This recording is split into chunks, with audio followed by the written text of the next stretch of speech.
Welcome back, everybody, to the Breachers VRML. I'm your host, Gibular Bob, and we're here currently with Formula 3 EU, number 6 in EU right now, as we head into our closed qualifiers coming up next weekend.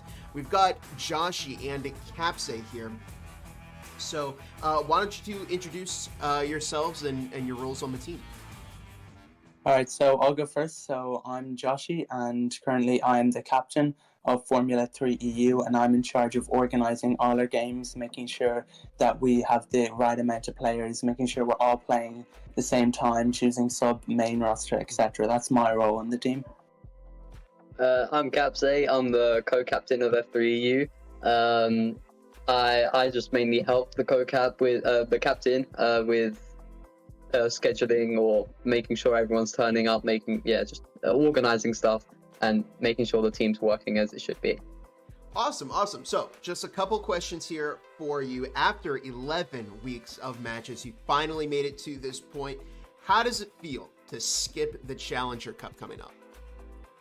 Honestly, it feels great to be able to skip the Challenger Cup, because when I started and created this team, Formula 3, our aim was to be able to play 6 matches so that we could participate in the postseason. Right. And we weren't focusing on getting into the top 7. We were just focusing on being able to play CC. And to be able to just like skip CC and go straight into the quarterfinals feels great, because there's so many good teams in CC. So just to be able to skip that, it's a massive achievement. So big shout out to F3 for that. So on that note, where did you expect your team to finish this season? I expected us to. I didn't expect us to get into the finals like instantly. I thought we were going to go straight into CC. Right. With like the teams as it was, I thought we would win CC and because .com and Nifin, I thought they were going to be in the finals, the top 7. But then Nexus came back, and it turns out that they had the players, and they're now in CC. So if we were to be in CC, we might not have won. And when we beat Nifin, I didn't expect them to drop down to, what did they drop down to? 9th? I think they dropped down to 9th. So we've kicked them way down. So they've got to now beat Nexus, I'm assuming, is their biggest challenger. So yeah. Yes, everything kind of worked out in your favor towards the end there. That's good. So on the subject of matchups, which week or matchup in particular was the most challenging for your team, if there was one? I think when we challenged .com twice and lost both was our roughest point. I mean, this whole season we've had a 5-man roster active, so we've all had to be available, and we were the only people that could play for the team. So I think, .com was definitely challenging, the most challenging teams to go against. Yeah, absolutely, and of course, they are joining you into the closed qualifiers. So good luck against them. So on that note, how are you guys preparing for the upcoming closed qualifiers? So with us facing Immortality as our opponent in the quarterfinals, we know we have to be prepared and keep practicing, because they're a really good team and they deserve their spot on the EU leaderboard. So we know we have to meet the standards and be prepared and possibly beat them. And it is kind of tough at this point in time, since myself, Capthi, and a few other members on our team, we have important exams. So we're trying to balance our revision with our scrims and games. So it's working out nicely for us, which is a positive, because then we're able to keep practicing and developing upon our strats to face Immortalities. Yeah, definitely. That's really, really unfortunate timing that you've got that in the way. But I mean, you seem to be doing a good job of managing it. So of course, good luck with that as well. Now, you're going against Immortality, but are there any specific teams that you are worried might give you some trouble in the closed qualifiers?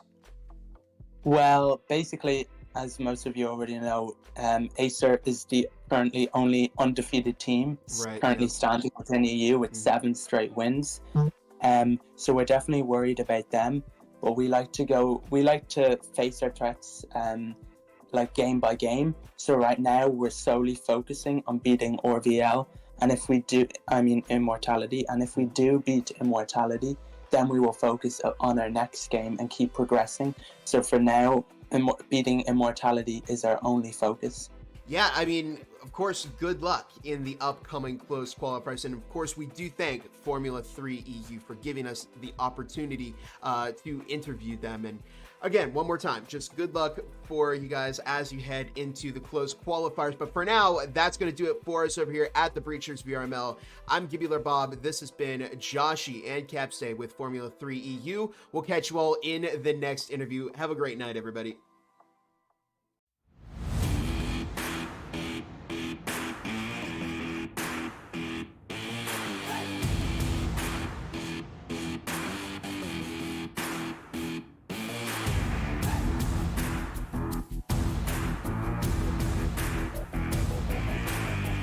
Welcome back, everybody, to the Breachers VRML. I'm your host, Gibular Bob, and today we're here with Immortality. Zav the Slab's here with us, along with Snow Snorter, Woe, and Mad. And I guess let's just get right into the questions here. So after 11 weeks of matches, you're finally here. How does it feel to skip the Challenger Cup? I mean, for us, the team was created halfway into the season, so we kind of got away with, I think it was 6-7 matches, so it wasn't 11 weeks of matches, but I think that's rather irrelevant to be skipping the Challenger Cup as the team made the season was pretty cool, if I say so myself.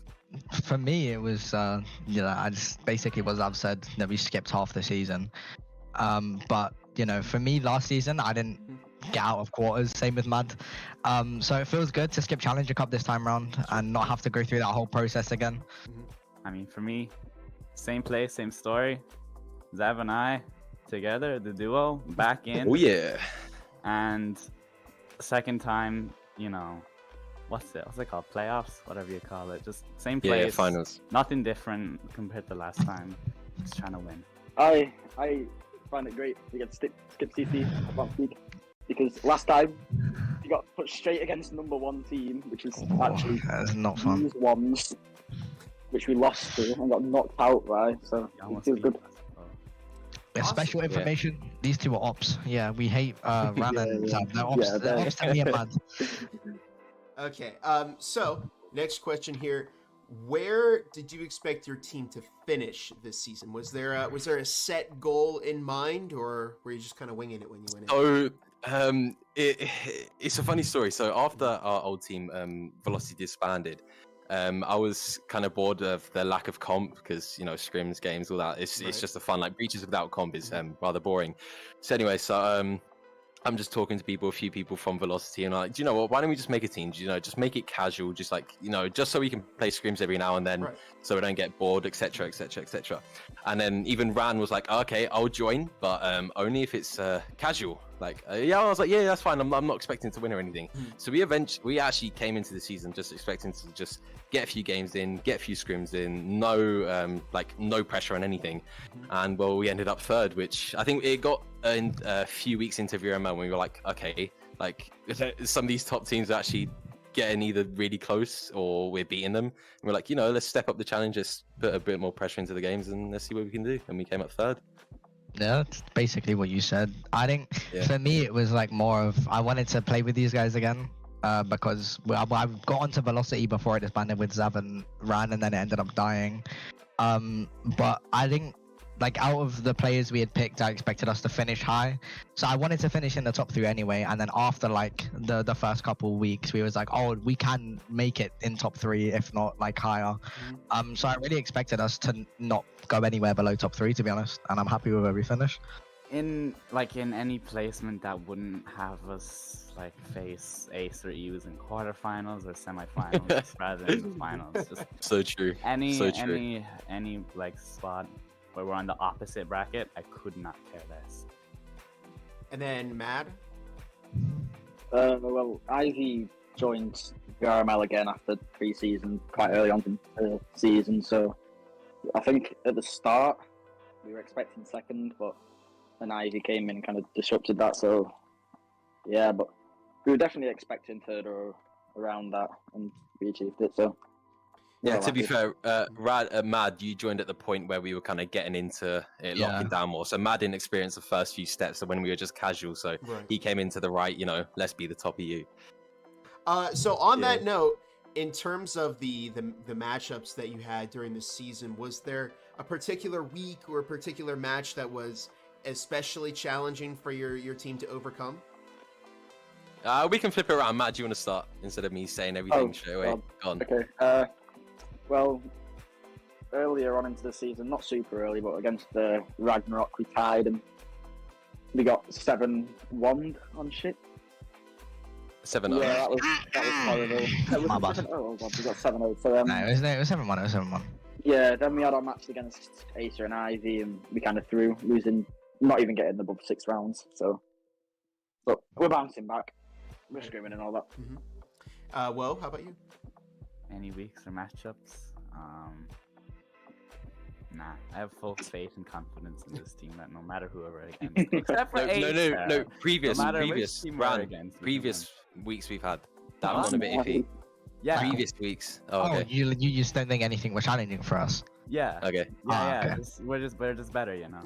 Well, for me, I feel like our most challenging matchup in the week was the Ivy match, because that was the week that Floopy got banned and everything just we were all kind of mumble jumbled. And I feel like if we just stayed constructed and nothing like that happened, I feel like we would have finished second or first, to be honest.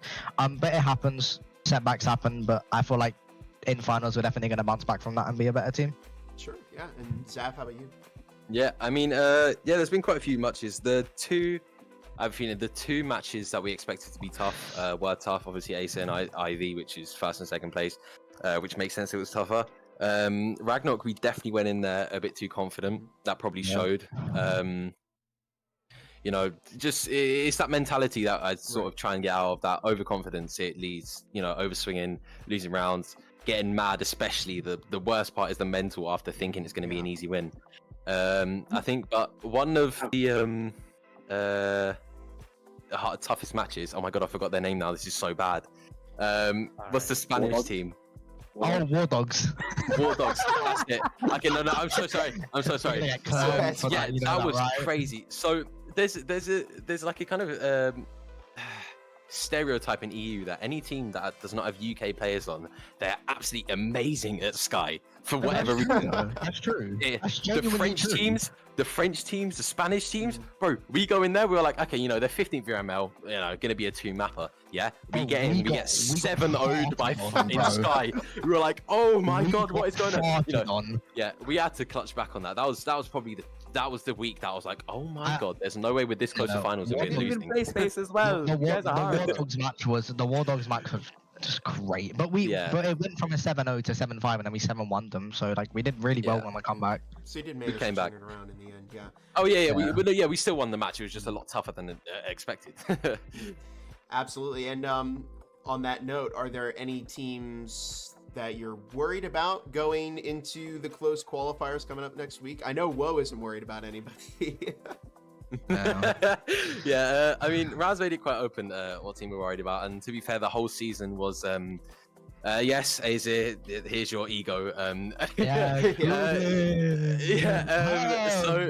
the whole season we were basically just like, let's just hit these spots, let's just make sure we're away from Acer, because realistically, as this season's shown, if all teams but them, we have managed to either beat or come really, really close to beating.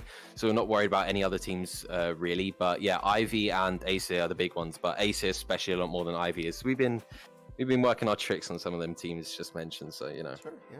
Yeah, I feel like to be honest, the specific team, like the team we're most kind of like preparing for is Ivy, because I feel like Acer is definitely a beatable team. You play them a couple times, you learn them, then you can just get around it. But I feel like Ivy are just a really like they can play unpredictable or predictable, so it's just depending on what they're gonna do. And then there is obviously a lot of players in finals that can just step up and play really good, and then there's also the teams that can generally just fumble and not play as good. But Yeah, it happens. Matt, how about you? Well, honestly, FVEU looking quite good right now. Picked up some new players. F3 is crazy. Honestly, like I'm quite worried. Honestly, like I think it'll go 3 maps. And then obviously there's Acer Ivy, all the threats, basically every match. Okay, nice. You skipped me. And then Mr. Ran, I mean, you made it quite clear, but go on, say your speech again. I have one. Go ahead. I have one thing to add. okay. I know it might seem like I don't care. Like I'm confident against every team. I don't But care anymore. Mama. The one thing that I wanted to say was, I would like to face Acer EU in playoffs, in the finals, the grand finals, okay. rather Okay, than guys, the back. semis and stuff, because that gives us a lot of time to prepare, to practice, and all that yada yada. IVI easy, Ragnarok easy. I'm messing. They're so hard, but like. So we're I making gotta keep the enemies in the mental up. interview. Yeah, cool. I have to keep the mental up, lads. Yeah, Yeah, not yeah, a good yeah. responsibility for round. In any case, we do thank Immortality for giving us the opportunity to interview them today. Zav, Snow, Woe, and Mad, thank you. And of course, we do wish you luck in the upcoming closed qualifiers. Until next time, I'm Gibular Bob. This has been Immortality. We'll catch you all in the next interview. Have a great night, everybody.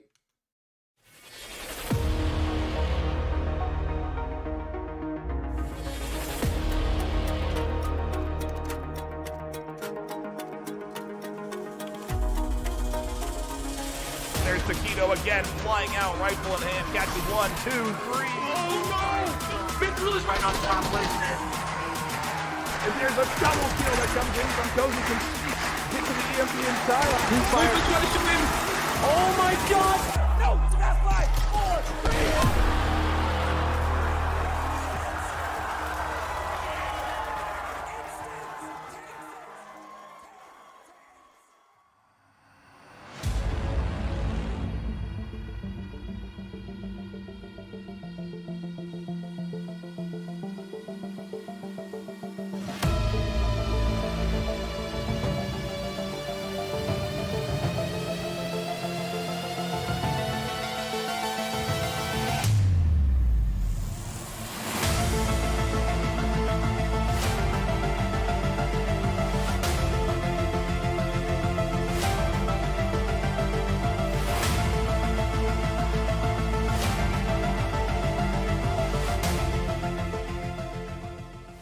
Welcome, everybody, to the Breachers VRML Season 2 Top 8 Elimination for EU.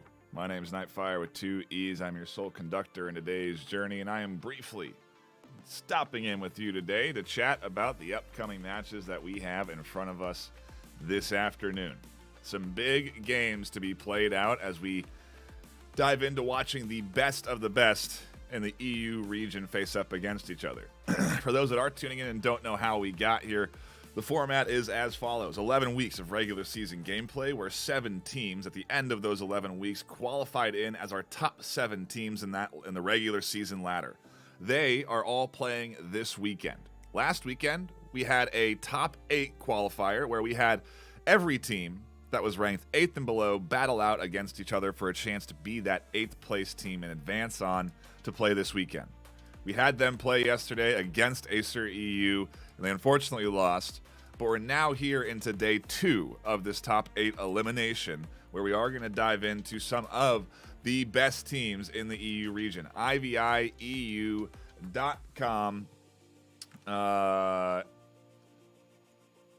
Formula 3 EU, and Immortality, the 4 squads that are battling it out here today. Only 2 teams advancing on to play next weekend, where we have the semifinals and grand finals, best of 3, best of 5, playing out next weekend. That'll determine our 3rd place, second place, and 1st place teams for EU.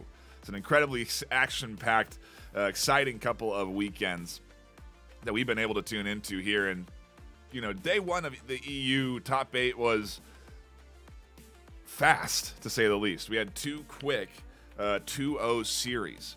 Day 2, I don't know, is going to be as fast. I think we may be in store for a little bit longer of some action on the EU side today, because I think these teams are going to give each other a run for the money across the board between IVI EU and .com, which is our first matchup of the afternoon, and Immortality and Formula 3 EU, which is our second matchup of the afternoon. You're looking at ranks 2 and versus rank 7 and rank 3 versus rank 6, playing their best of 3s out today. A lot to look forward to, and on my side, I cannot wait to get into these EU games. We talked with Gibular Bob yesterday a little bit about these matchups, and he sort of pointed out that today is really the day that he's almost looking forward to more. He can't attend with me today for the EU action, but I think because the ranking's a little bit tighter here this afternoon in this second day, we're expecting maybe more map 3 deciders as opposed to none yesterday, where we had 2 quick 2-0s. I think it was 7-0, 7-2, or 7-3 for Acer EU, and then a 7-4, 7-3 for, who was it? Ragnarok, I believe. Those 2 teams advancing on to play next weekend. And then today, I don't know what we're going to see. I think IVI EU are going to come in super strong this afternoon, and I do think that .com are the heavy underdogs today. If you look at the matchup history, you can see IVI EU 10-2 on the regular season, almost as impressive as that impressive as that undefeated Acer EU record. They have more wins, I think, technically. .com 6-6-1. Very, 50%, but you look at their opponents and the teams they've lost to, and they were teams at the top. They were teams in the top 8. They were squads that were worthy of the challenge, and understandably why they lost there. So again, I think that it's the postseason, so anything's possible, and .com with win rates, I think, below every win rate of IVI EUs. If you look at rounds played and rounds won, I think their percentages are higher on every map. So there's no real safe place for .com to go, but they're gonna have to step up and perform to the challenge for IVI EU this afternoon, and it is going to be a challenge, I think. So I don't know where we're going to really end on this series, but I do believe Bob's was leaning towards IVI EU. I think I'm leaning towards IVI EU as well. So, in this first series, I think that's where I am going to lean. But then our next matchup of the day is going to be Immortality versus Formula 3 EU. We got to see their interviews just before this stream. We really appreciate the time taken by those teams to give me and Bob those interviews, and ultimately it gives us a really nice perspective into the players, into the teams, into how they feel about these series. And ultimately, a lot of the teams seem pretty calm. They seem pretty focused, pretty ready for the series this weekend and potentially next weekend. And at the end of the day, between Immortality and Formula 3 EU, I think that's the real toss-up. You're looking at, remember, rank 3 on Immortality side with rank 6 on Formula 3 EU. And when we pull up that match history, Formula 3 EU are still pretty fresh into the EU space as a team, coming in at 4-2. Formula 3 NA also, I think, in a similar situation on their record. And so it's interesting to see a team come in and get those minimum required matches to play in the postseason. But Formula 3 EU actually doing even one better in qualifying into this weekend series. They didn't have to play in that Challenger Cup. And so a really strong entry into the late stages of the EU bracket. And 4-2, I mean, look at the win rate. 78% on Arctic, 67% on Hideout, 63% on Factory. A lot of rounds played, too, at the end of the day with only 6 games. In comparison, though, there's only 2 more games on Immortality side. They played 8 games with a tie there, 2 losses as well, 1 more win.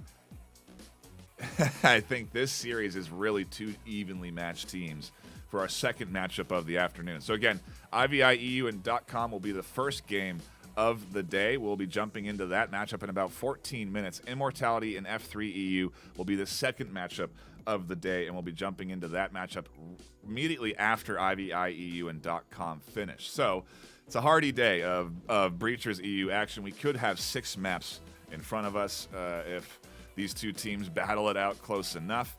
We could have 4 if one team runs away with it in both series. So we'll have to see how long we go here today. I think yesterday was the fastest top 8 elimination stream I've had on EU with 2.5 hours. And I'm sure I'm jinxing myself, and it's going to be double that today as I'm alone all day today. So we'll be all right. You may have some moments of quietness while I just run cams and let my voice rest. But either way, it's going to be an incredibly exciting series. So I appreciate you all stopping in and tuning in.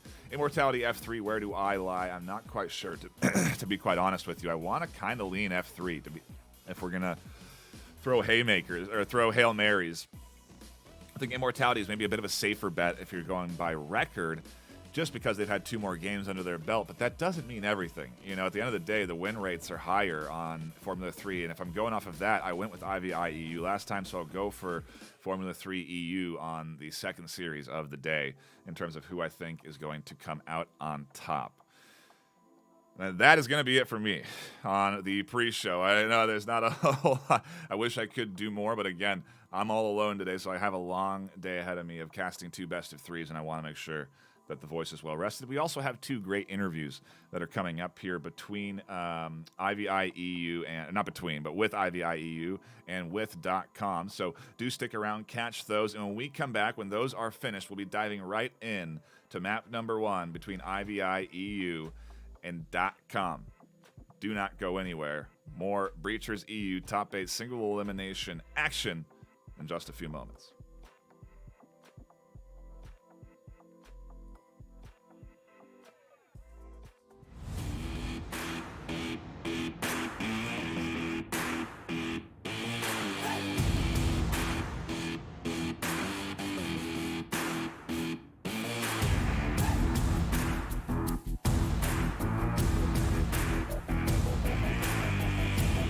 Welcome back, everybody, to the Breachers VRML. I'm your host, Gibular Bob, and today we're with .com, currently, I believe, number 7 in the EU standings in the Breachers VRML. With me today, I have Mommy Llama DK, Typical Lights, and Anomalous with me. So, after 11 weeks of matchups, you're finally here, and you get to skip the Challenger Cup. So how does that feel? I think I'm taking this one. As the winner of last season's Challenger Cup, it feels good to miss out on that stress, because it's Right. Challenger Cup is weird to play, and one small mistake, and even if you're a good team, you might not get that highly fought for 8th spot. Right. So it feels definitely good to, even though it's just barely, feels good to scrape by and just make top 7. Where did you, as a team, expect to finish this season?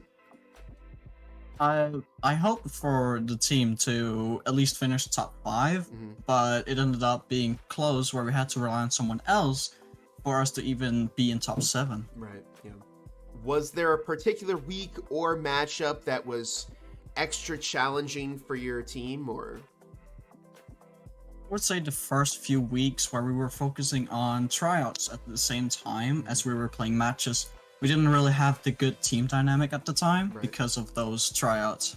With that in mind, next weekend is going to be the closed qualifier. So as a team, how are you all preparing for your upcoming matches? We have been getting scrims every day.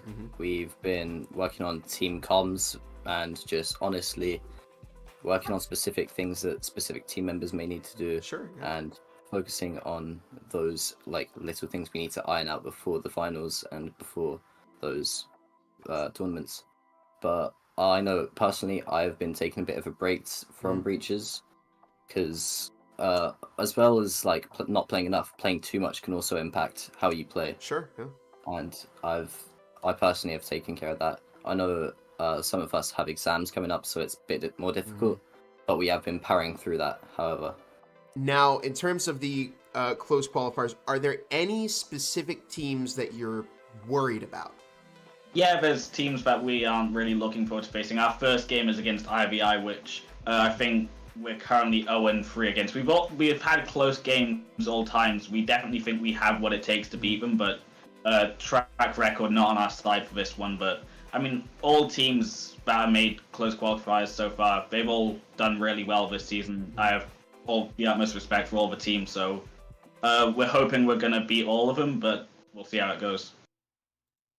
Yeah, absolutely. And of course, this last one is optional, so if you don't want to answer this, you don't have to. But if you did win the prize pool this season, what would you spend it on? All guitars. The collection must grow. Yeah, definitely. I mean, you've got quite a few back there. How many do you have in total? In total, like 25. Wow, okay. So we're seeing a very small piece on the wall behind you. I gotta get the 26, you know. That's what it's all been for. Thank.com for giving us the opportunity to interview them. And again, we do wish you all good luck in the upcoming close qualifiers. So it's going to be a lot of difficult matchups, but I absolutely think your team can go very far. I mean, hey, you're the season 1 champions, so that's got to count for something, right? But in any case, that's going to do it for us here at the Breachers VRML. I am Gibular Bob. This has been .com, Anomalous, Typical Light, and Mommy Llama DK, and we will catch you all in the next interview. Have a great night, everybody.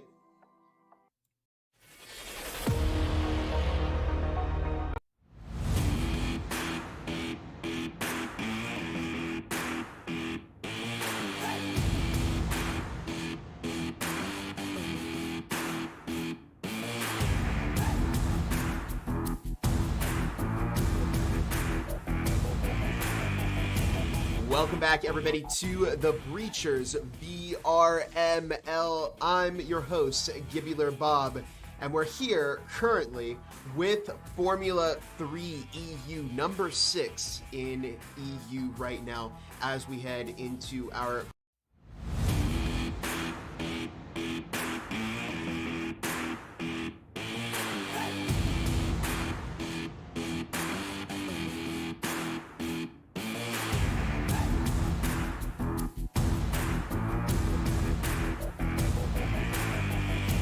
Welcome back, everybody, to the Breachers VRML. I'm your host, Gibular Bob, and today I'm here with IVI, currently the number 2 team in the EU standings.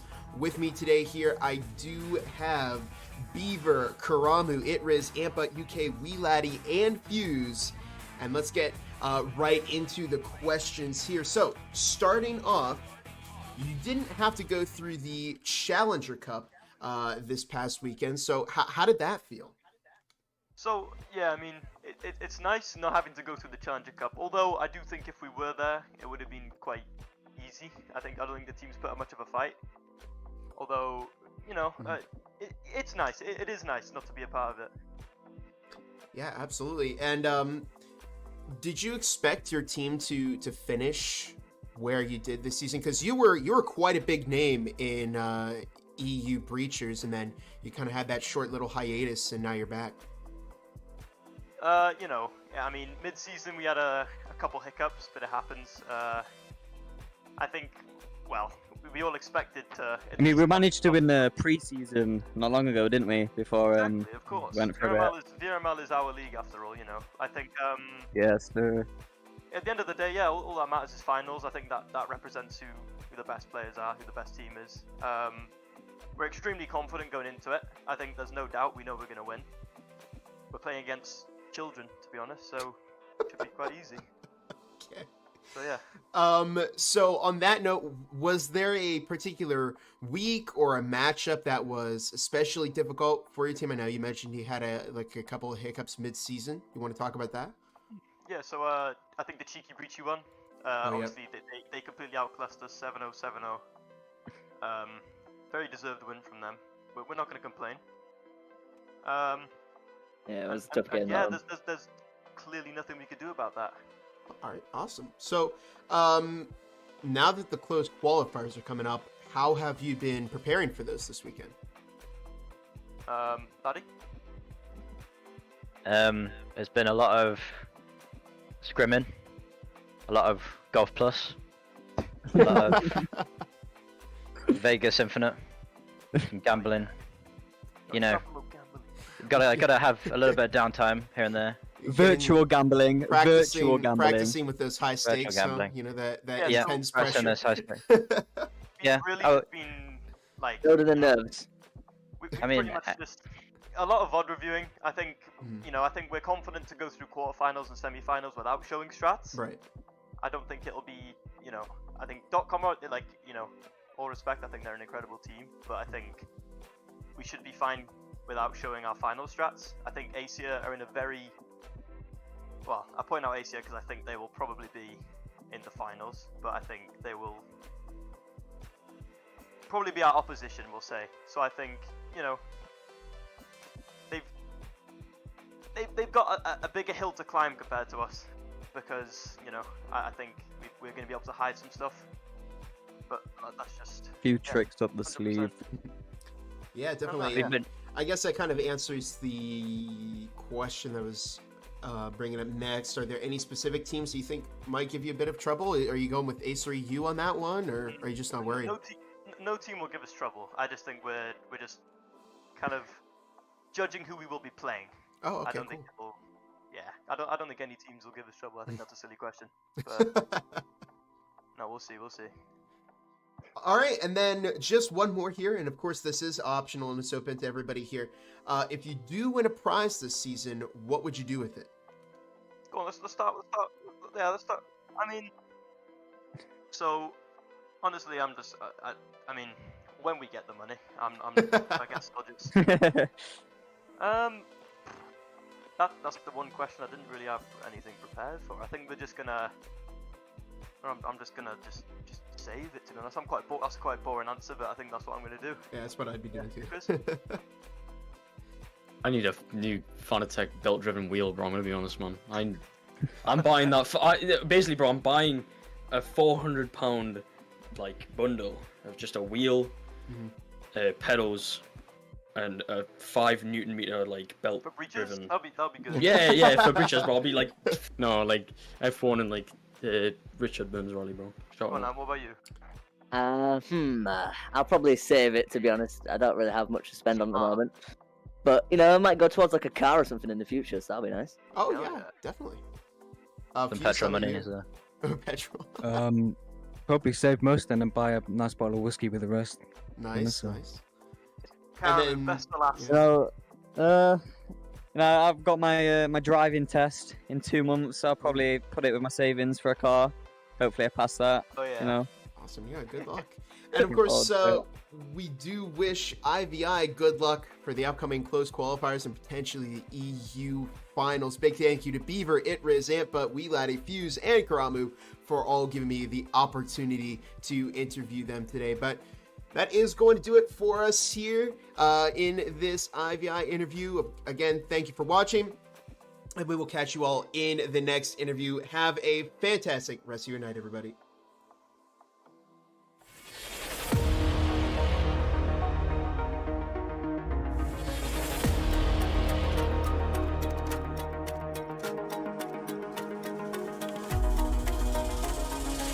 There's Taquito again, flying out, rifle in hand, catches 1, 2, 3. Oh no! Big Bruce right on top,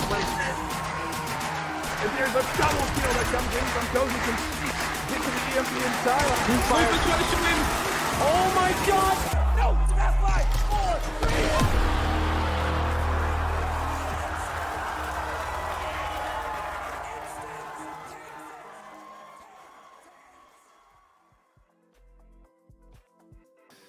Welcome everybody to Breachers VRML Season 2 EU Top 8 Single Elimination. My name is Nightfire with 2 E's. I'm your sole conductor in today's journey.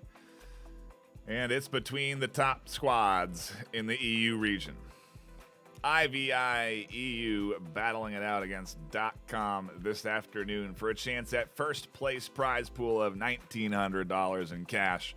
Coming in from our sponsors, which we do appreciate the support from. Those sponsors include Triangle Factory, contributing into the cash prize pool and supporting the VRML squad by flying out the top 2 NA teams to play live at VRML Con on July 20th and 21st. We're also sponsored by ProTube VR, contributing into the cash prize pool, and HyperX on the NA side for their prize pool. We do appreciate all of our sponsors coming in and supporting the VRML. We are just moments away from diving into our first game of today for the EU Top 8 single elimination, and that is IVI-EU and .com. Our second game after this is going to be Formula 3 EU versus Immortality, which I am reading is maybe rebranded to Eternity EU, which would make sense considering their logo is the same as Eternity's on the NA side. So hard to keep up with all the rebrands, honestly, especially this late in the game. I've gotten used to teams and their names, and now people are changing things up on me, which is fine. I understand, right? When the time comes for when it's important, it's good to have the proper branding, and I think it's a trend that's kind of being set by squads like Acer. We're seeing it happen with Formula 3. You're seeing these cross-region organizations within the VRML. And it's exciting.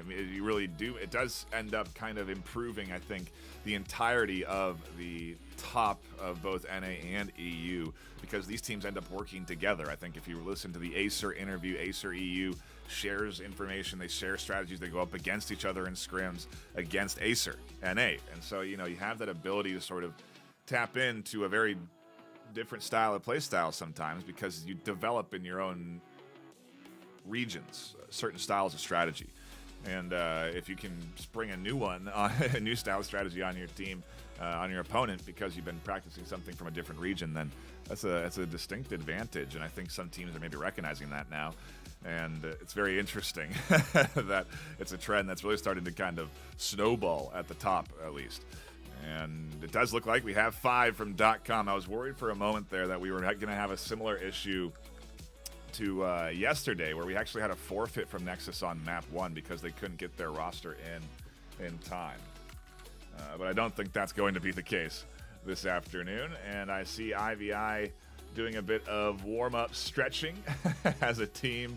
You can't see it, but it's funny for me as they get ready for the series. We'll see what .com is going to do to prep themselves for the battle, but again, I think this is going to be a very interesting one. I have my bets on IVI. If we look at the matchup history, like we did in the pre-show, you can see IVI 10-2. It's a very solid record. It's comparable to Acer EU. And actually, you'd be surprised if I told you this, one of their losses was to Acer EU. Their other was maybe a forfeit to Cheeky Breachy, or Cheeky Breachy just 14-0 at IVI EU. Maybe an off day. Maybe Cheeky Breachy just stepped up. I mean, quite frankly, Cheeky Breachy also challenged Acer EU just the other day, just yesterday, in their run for the top 8 to qualify through. But Acer EU ultimately winning 2 maps very strong, and we're now ready to dive back into the action for EU as IVI EU kicked things off on defense, and .com kicked things off on attack on our first map of the day on Hideout.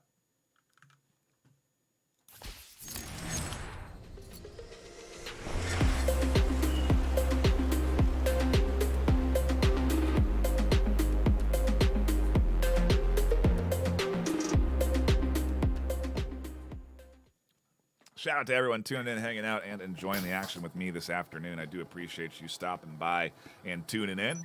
We had a bunch of folks hanging out in the pre-show, and it's just you and me in today's journey into the top of the EU region. But that's A-okay with me. I love me a good best of 3, and but maybe looking to kick things off very aggressively here. Mami Llama is at risk.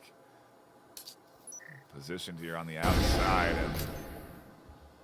and But may hear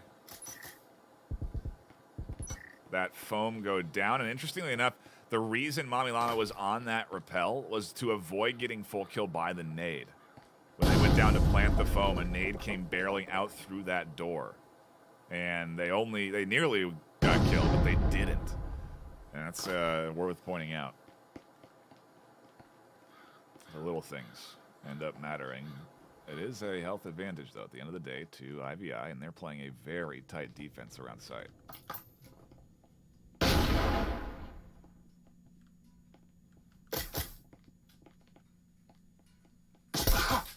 headshot to open things up as .com cracked the shell. Despite the HP disadvantages. Go into another long angle and a nice nade. Again, chunking down some HP on the .com.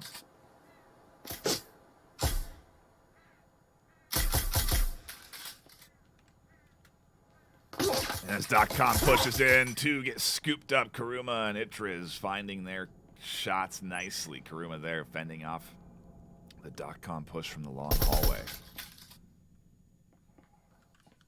And look at the rotation. Antbutt still tucked into garage, not challenging typical light, but right here with them as Mommy Llama finds one. Antbutt swings out and surprises typical light on the short corner, catches the kill. EMP starts to go down from Mommy Llama as Munt defends things, and here comes the trio on the retake, and they cannot fend off all three of IVI. As they go up, and a nice 1-0 lead on defense. Money into the pockets for .com with 2 kills and an EMP plant. End of the day, though, that lost money not going to be obviously as equivalent as the 2,500 into the pockets of IVI.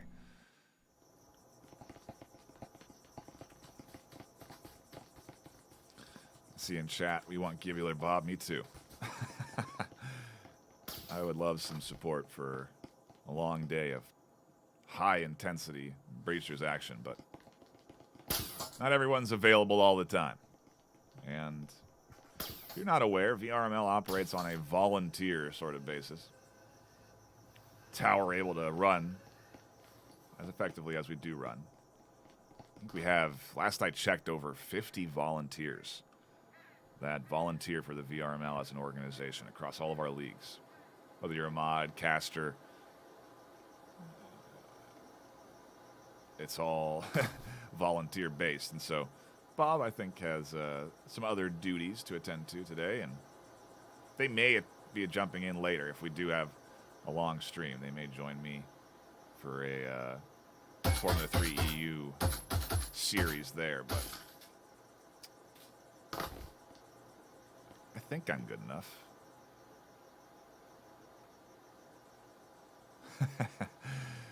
.com certainly think they're good enough. As IVI do open up things nicely and will be... Well, that's interesting. I don't think I've ever seen the double stack like this before.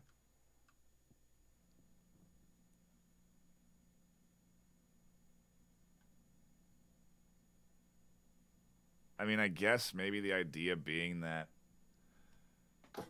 Antbutt and their body soak bullets. You kind of share HP bars to some degree. I feel like it might make shots easier, especially if you have a rifle in hand, but I guess they don't. And Beaver is going to push, and they'll catch typical light nicely on the corner there. It's going to open up the opportunity to shut down .com on their setup outside of A if they don't have control of that bedroom area. And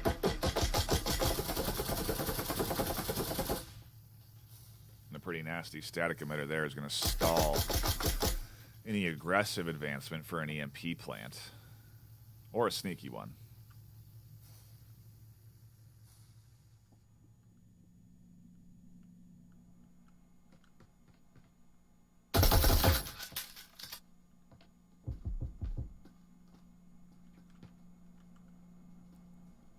And actually, I'm looking at IVI, and they only bought one Vezin. Sometimes we'll see, I think in most of the postseason series, we've seen teams on the NA side at least pick up 2 Vezins. I think EU as well.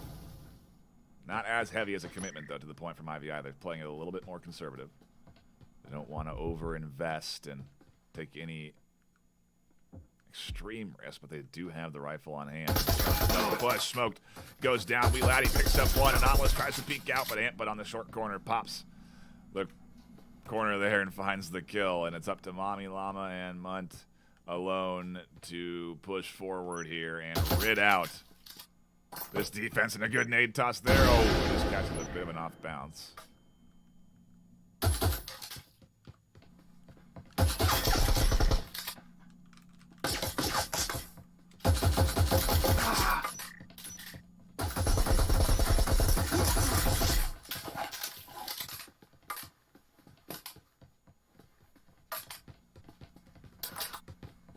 And IVI with another solid 2-0.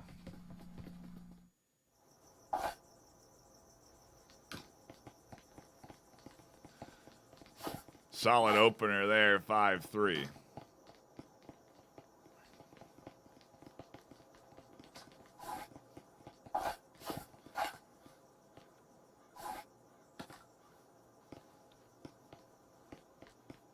And curious to see what the full buy situation looks like here for both squads, as we do have it coming through. Utility, obviously. Plenty of health syringes on the side of .com. We're not seeing that being able to come through full. Yeah, there they go. Wheelatty and Itriz both picking up one.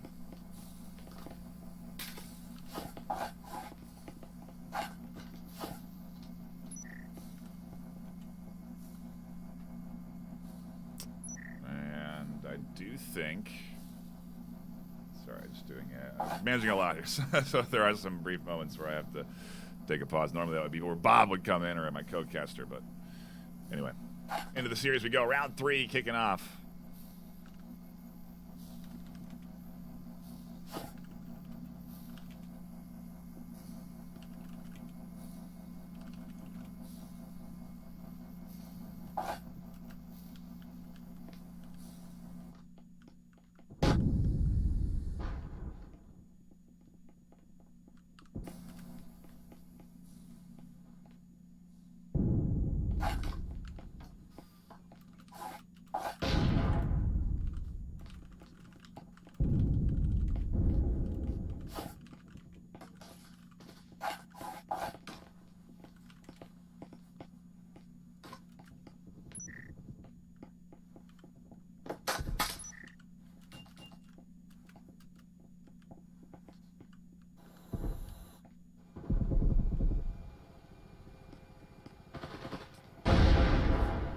Poking and prodding here as Karuma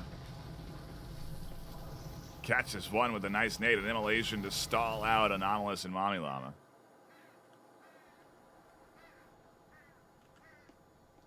And a nice pick there, Karuma finding the head of one.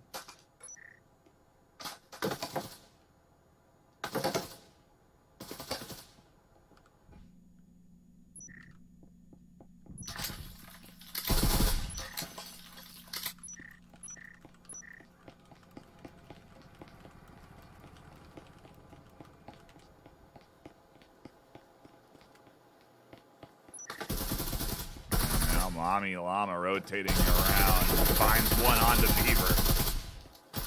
Nice nade coming around there to Mami, and they try to vault over, and down they go. Wheelatty finding the kill.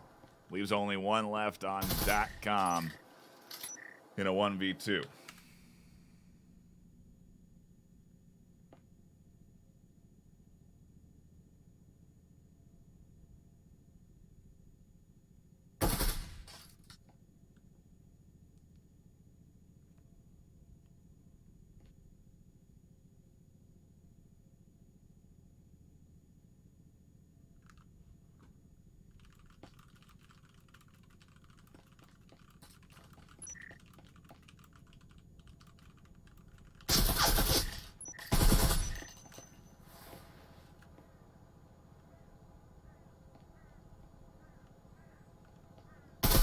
And with the EMP trapped in the corner, Karuma will fend things off. I do apologize for the break there. I think I had to solve a little bit of a tech issue on my side, but we're all good. And so we should be into round 4 here with a 3-0 lead cleanly into IVI EU's hands, and .com not having a good time on their pushes here. We're not seeing a lot of utility connecting for them either on some of these entries, and so it is making it harder to really crack the shell of IVI's defense. They're doing a very good job of playing very tight and reserved. We're not seeing a lot of roaming at the end of the day, but that may change as I see Amp vaulting down to the bottom floor and maybe setting up a trip or two. Who knows what they're going to deploy on the bottom floor. They may even be on the roam down here.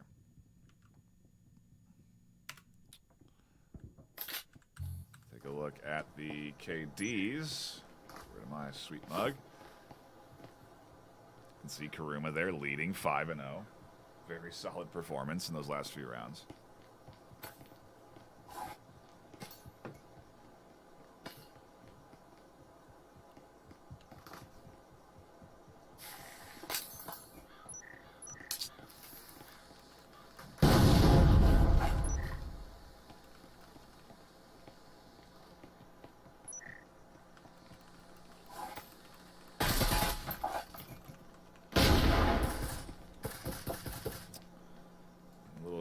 there does come in from .com. They're doing their due diligence to try and drone out the defense. As if you remember from the Inside the Meta video we recorded, we ran through this play on the outside of A, and the drone is responsible for droning out Beaver's position and identifying their spot here. Itriz is also in a very dangerous spot on the outside of A.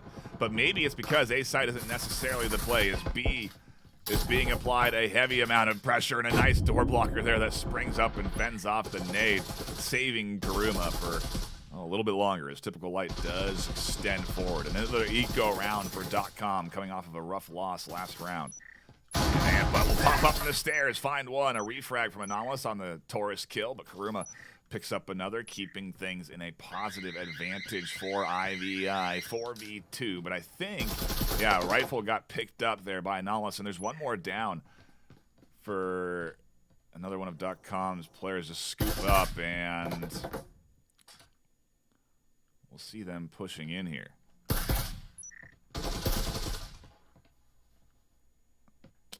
Wall bang there as Anomalous is alone trying to push in for .com. And I said I think we might be in. Oh, as Anomalous springs out, picks up a double, I'll keep my mouth shut. Maybe they can put their point on the board here, as both Beaver and Itriz a little nervous to swing. They don't want to lose both of their rifles. If both of them die, that actually hurts the team pretty bad. They do not have a good amount of cash in the pocket. A loss. Oh, they'd be okay across the board, actually, for a full buy.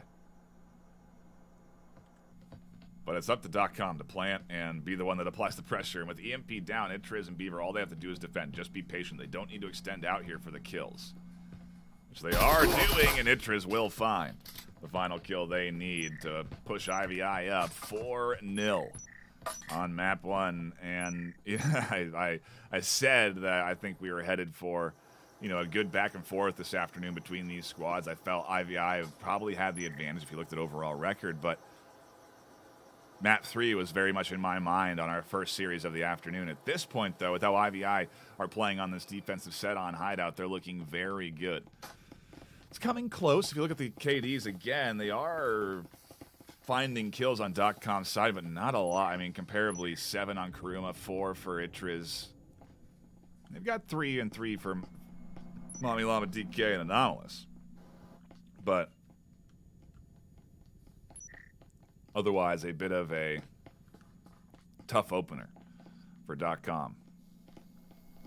And maybe now with the full buy, because they ecoed last round, so that's kind of like a given. If, you know, they had a tough opener on the pistol set. Now with the full buy, .com have an opportunity to put 2 on the board. These next 2 rounds are going to be vital for them to get back into this series, get a little momentum into their favor, and then swap sides, go on to defense, and put up a clean defensive set. Gets themselves the map, and they move on to a map point, series point. Ooh, and that's a good opener. That's what they need to have coming in. More of these nades connecting to find them some early kills, and a really nice toss there as Itriz pops out, finds one, can't find a second though, and Karuma finds a beautiful nade. Amput pops out of the door to find another. They'll get downed and picked up, and IVI are left with just Beaver in a 1v2. Has to retake off the EMP and go up against Smoked Salmon on the short corner. Has to grab a new rifle because they're out of ammo, and does get it, but challenges peeks the wrong corner first. I'm not sure what that ping was and why they shot to that side, but maybe the player called it out to coming in from that door. But a vital round for .com. They're on the board, the 4-1. One more point is going to really establish a solid bit of cushion for them when they swap sides. It's not going to be an instant series map point coming up if they lose here. So in comparison, if they do lose this round, you know, after this, it is going to be map point for IVI. So, you know, it's the pistol round is going to mean a lot more at the end of the day, unless .com can continue this momentum. And again, if they can win here, that's 2 in a row. They swap sides. They win a pistol round. That's 3 in a row. You have an advantage going into the 4th round. It's an easy 4-0. Full buy round is then the real big one, but there's a momentum swing we can see here where .com could take a 5-1 lead pretty quick, or 5-4 lead very fast, and IVI got to be cautious of that, and I think they really have to value this round. And the unfortunate thing is, if you look at their economy, they don't have enough to really go hard into this round. 3 Vezins and 2 Vipers at the end of the day, with the Health Syringe, an Immolation Nade, and the Smoke. So it's not a fully kitted squad, but the drone does get shut down nicely by Beaver there. And the Viper springs its deadly trap at short range and finds Anomalous. Some good static emitters getting deployed here that are forcing out utility that otherwise may have got some kills onto this IVI squad. And Typical Light doesn't need utility to find that one. Nice headshot onto Karuma. Evens things back out for .com on their final offensive round of the half. Oh, and Typical Light almost killed themselves with that nade. That would have been non-ideal.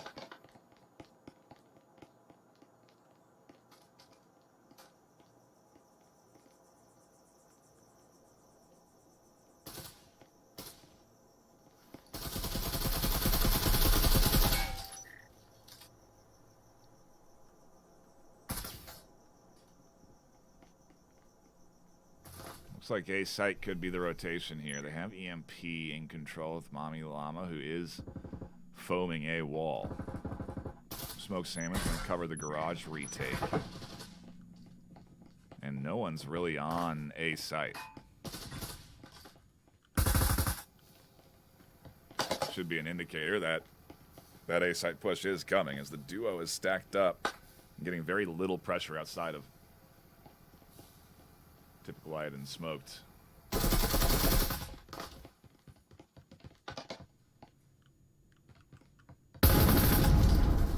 the wall opens.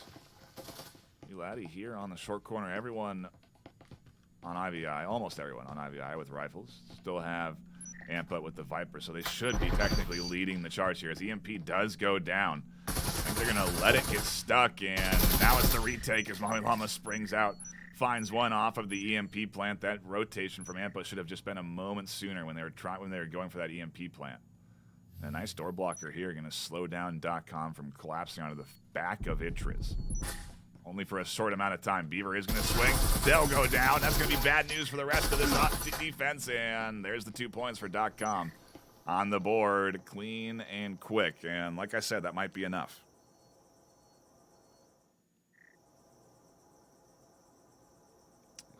That might be enough. As we swap sides and reset economies, we go into a pistol round. For those unaware of how the game of Breachers works, after 6 rounds, we swap sides and reset the economies. And we do another 6 rounds of the team defending, the opposite team defending, and the opposite team attacking. So IVI now get a chance at the attacking half, and an opportunity to maybe really to the counterpoint of .com getting some momentum here with 2 points in a row and then locking in a pistol round here. If IVI win, they've got 5-2.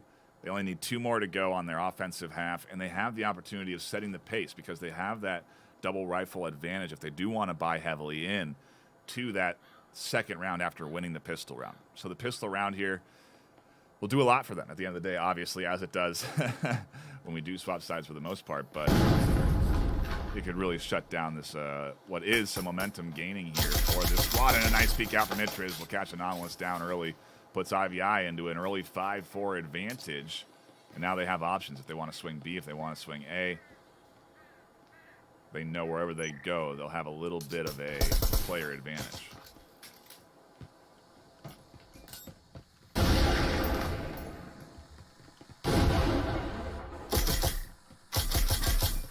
Oh, and a great nade forces them off the doorway here. Then it allows Beaver to push up to a very short corner. Not going to be ready for that, and Beaver springs up for one. Smoke Salmon getting applied pressure from Itris. Karuma and Beaver now cannot challenge the doorway, and the foam does go down from Itris. They're going to be able to open up B site. And that's going to be very valuable to have this wall cracked open. They also have to be ready, though. Typical Light is very much waiting for this wall to crack. Wheeladdy's still watching through the hatch to make sure a flank doesn't come through. They may end up being a distraction towards A site. do wonder if they're gonna run in to one of .com's defenders, but maybe they're just trying to sort of keep them spread out a little bit here as Typical Light, thinking they're going to challenge the corner there, and Itriz almost drops down for the challenge themselves. A 2v1 and information for Typical Light. They crack open that wall. It's going to cause chaos for Typical right now, but I still don't want to break it just yet. It's about timing for that. Itriz needed to reload, I'm assuming, as they pick up the Spectral. Running out of ammo, maybe. Wall gets cracked. Weeladdie swings down, finds one, looks for more, finds two, looking for more. There's only one left on .com, and this could be a nice 5-2 opener as the pistol round going well for them. 1v3 now.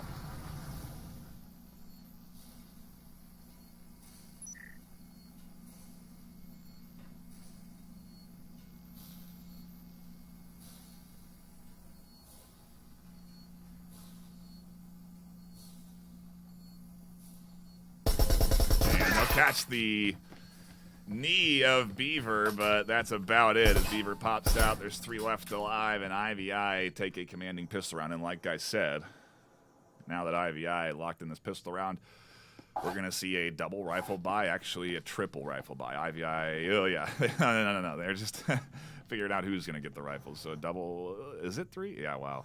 They're going big. You don't often see this big of an investment because it's risky. It's very risky to go this hard on offense.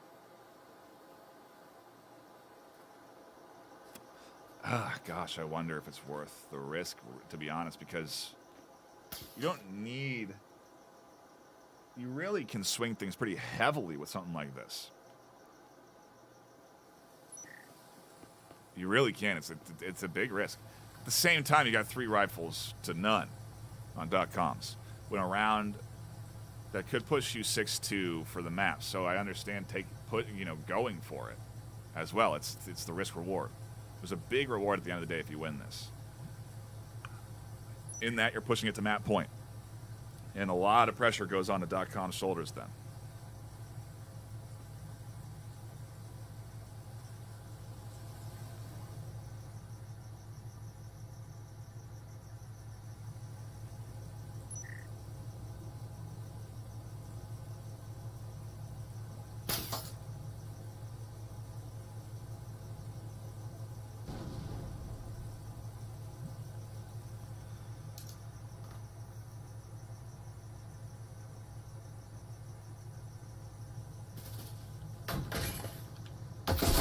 Setup here from Lami Lama, but the double rifle enables them to barrel forward. Drone work to assess the situation and identify anomalous and Typical Light here. Although I don't think they know Typical Light's on the short corner. They'll spring out. They'll beautiful flash. One goes down. That's a rifle that needs to get picked up and moved away, and it does, but they're so low on HP. Things are not looking good for IVI. A 3v2 and a huge save to keep it a 3v1. HP bar's low, but they have a health syringe and they have time to salvage this for IVI. That almost went terribly wrong. They still have a drone left too, and they'll be able to pick up the rifles they need, pass around that health syringe to get everyone back to full, and they have 2 health syringes, so the risk, the reward. And only 1 left for .com, and now the drone, I believe, identifying them. Although no pings have come in. There's an easy plant here for Kuruma. I say easy, but not that easy. His well-timed swing there from the defense makes things a little bit more challenging. Itriz nearly goes down to a couple of headshots there. But with 3 alive, they carry on their investment. 3 rifles advancing through to the next round. An EMP plant for a little extra cash, and map point coming up here for IVI.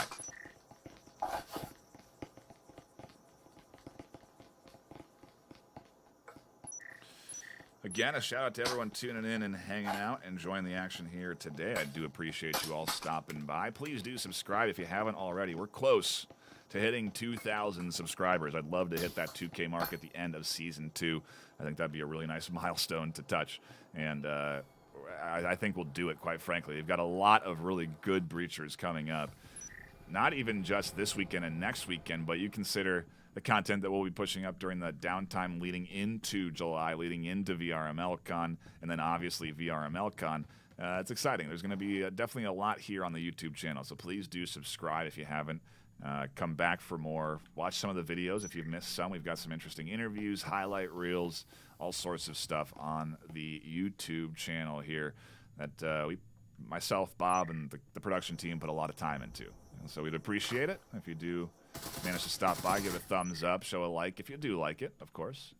And, yeah, we do appreciate the support we do get. There's a lot of likes that do come through, a lot of great comments, and love seeing everybody stopping by and enjoying the content that we make. So appreciate you. As we get into it, IVI and .com. Matt Point for Hideout here on Map 1 of this best of 3 series, and an early opener for .com. Finds Itra's down. Another on the backside. And a very unfortunate opening here for .com on the full buy round. Or excuse me, for IVI on the full buy round is .com. So real nice.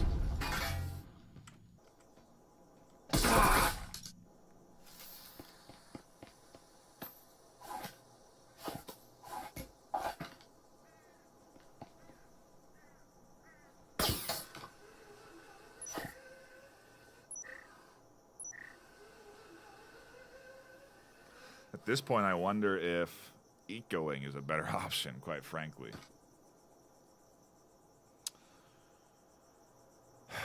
But that was a big round for .com, shutting down IVI entering in.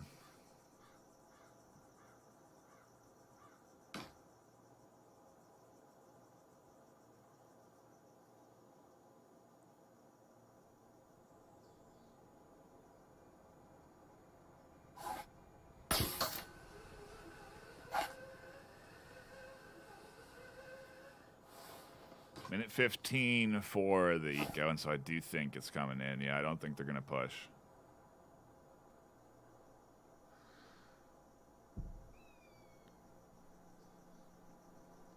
Do not think they're going to push. They are going to stay tucked in, reserved, and hold on to these rifles. They need that economy to be in good shape and be able to weather a couple of losses.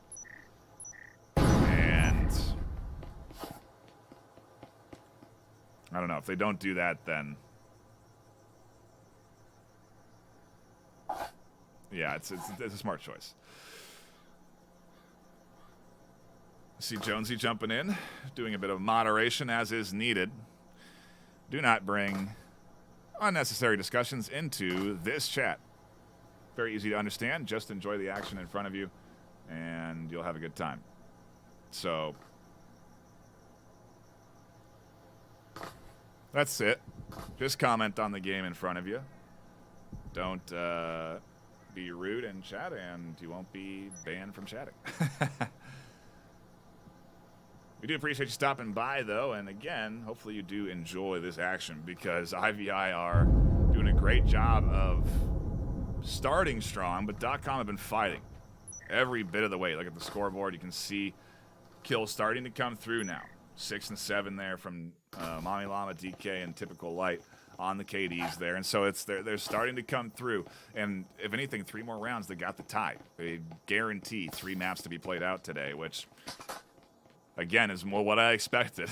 I didn't think we'd see a quick 7-3, 7-2, 7-0 even is what I thought we were heading to for a minute there with IVI.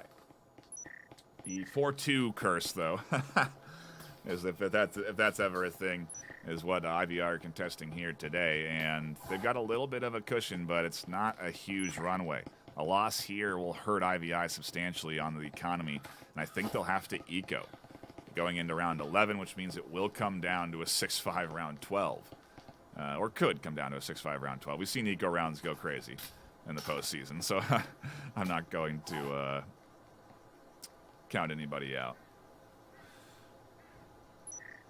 And I do see someone finally commenting on me tilting my phone. Sometimes my phone goes to sleep and we use it for using all the assets and all the replays and stuff, and so I have to tilt it sideways to make it full screen again. Anyway, inside, peeling back the onion for you as we get into the action here. And IVI looking to lock in the final point of the map and get themselves a nice series lead 1-0 in this best of 3.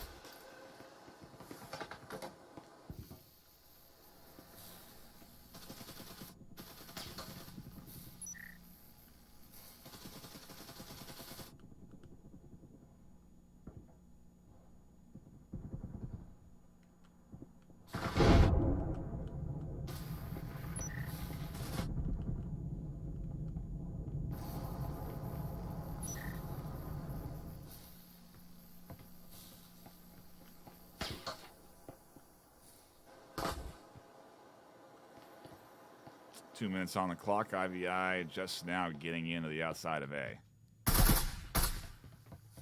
Wheelatty very low and very risky. Watching Typical Light, and what an angle Typical Light had there. Just a slice. You can see the white there is where down that door they had that line. I'm going to go on to this side, though, as they rotate all the way back to the door block. Pick up another kill. A huge nade that would have certainly finished off Anomalous as Input finds the head.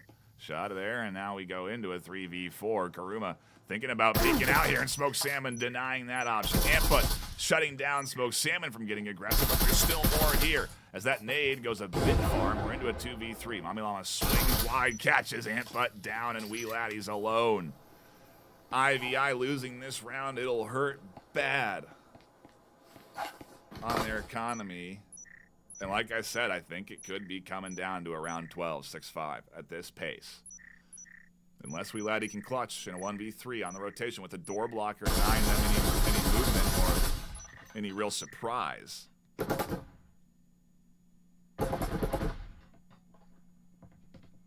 They do feel like they want to challenge this doorway, which...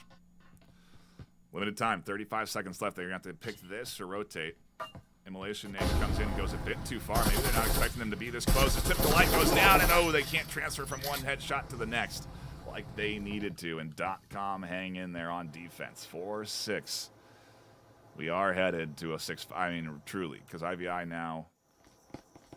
Well, no, it's not bad. It's not as bad as I thought. With the consecutive loss bonus and where they manage their economy, they're actually able to pull off a decent partial buy, but it is a partial buy. You're not seeing Itriz commit into a Vezin right now. When they could have. I think they had 3,500.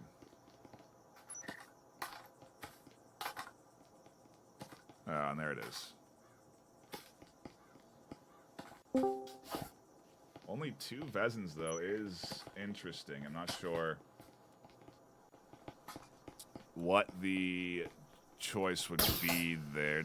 Triple Viper coming in, and it's well, again, a rough couple of rounds here for IVI as they do really struggle to get some footing when they had a 6-2 lead, I think it was. Not able to bounce back into this. And let's see what we get as IVI EU make their way in to sight for round number 11. Like I said, I do feel like this is rapidly heading to a 6-5 because of how this eco round is. But ecos have been crazy in the postseason, so I'm not even going to count it out. I think Beaver taking a bit of a break there, putting the headset down this round as they are waiting for the team maybe to do their drone work. And a nice flash in there from Karuma. They're going to be able to extend farther forward here and vault up to catch Smoked Salmon. There's a double from Itriz. Can they make it 3? No, they drop down in time to avoid getting headshots themselves. And there's the transfer IVI needed last round. And oh yeah, look at that. A disconnect does come in from IVI in all rounds. Not when they needed this to happen. For all effects and purposes, a 3v3 now. And there's Beaver back. Oh, okay, good. Beaver is back. Able to take control. Back to the 4v3 advantage. As .com suffer a bit of HP loss there. Mami Llama getting chipped down severely. IVI. see what they can do here on the extended push. B site held nicely by the defense of .com. They've got a static emitter to slow down a plant if they do crack the egg there and open up that back wall. And yeah, .com in a tough spot. IBI felt like they've had control here for most of this series. And a beautiful nade from Beaver and a nice headshot picks up a double kill.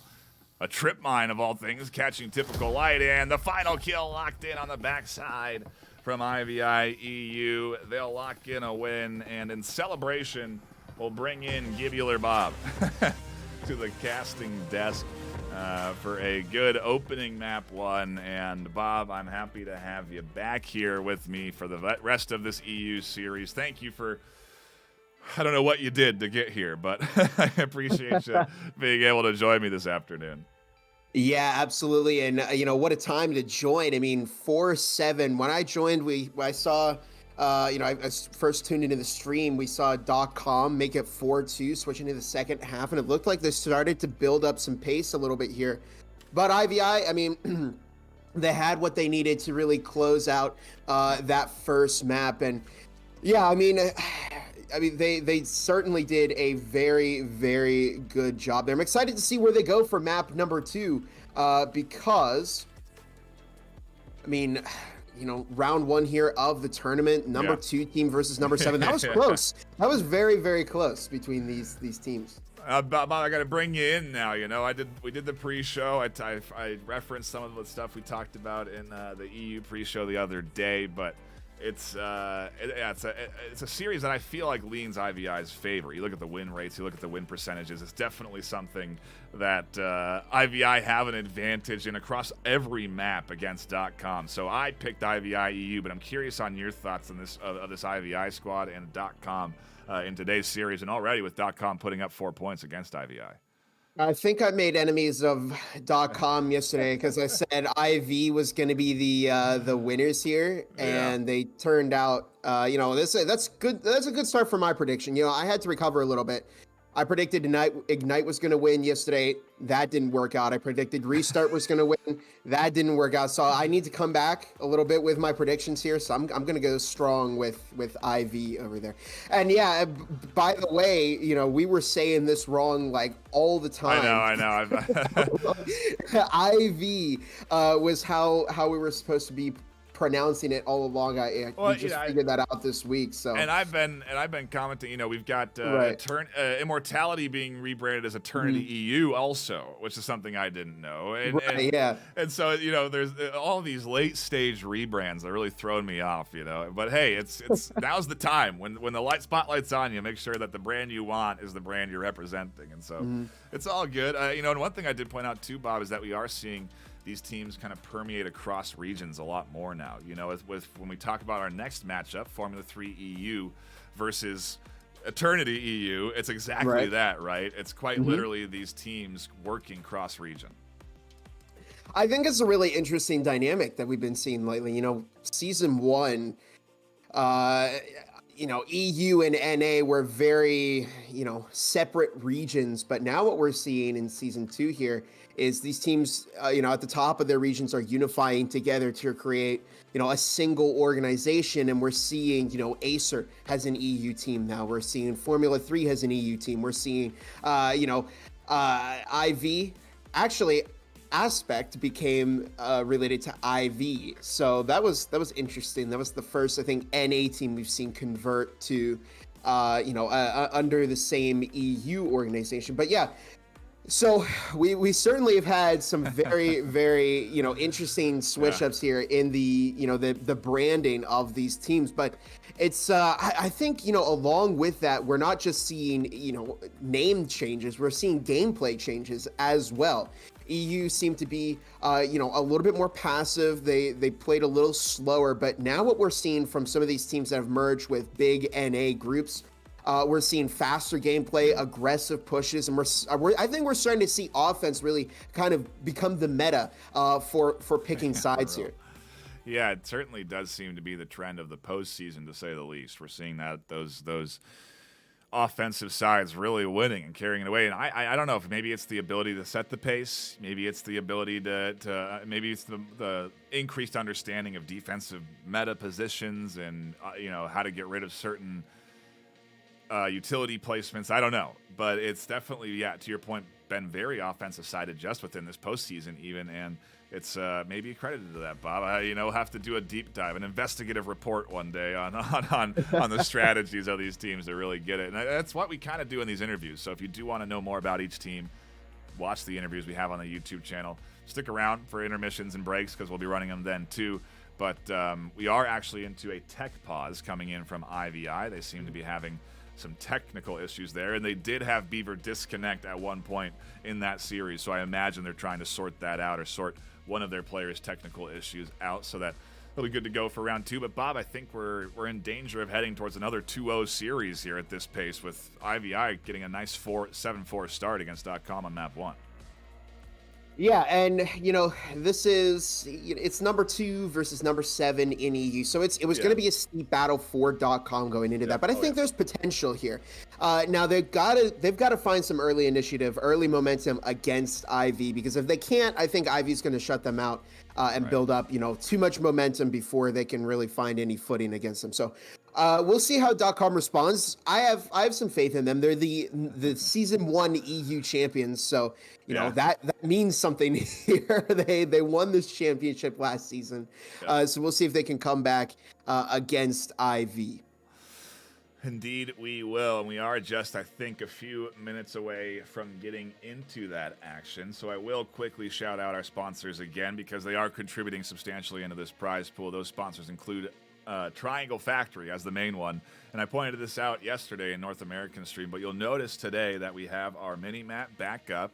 In comparison to yesterday, we have the stats back up, and everything is working because on a weekend, Triangle Factory gave us the build we needed to be able to cast and broadcast with all of our API tools and tips and tricks. And so a huge shout out to them for supporting the VRML and continuing to support the VRML as graciously as they do, whether it's into that cash prize pool, which is I think $1,900 for first place, or it's into the flights that are going to be for 2 North American teams to be playing live at VRMLCon in July. It's a tremendous support from them, and we really do appreciate it.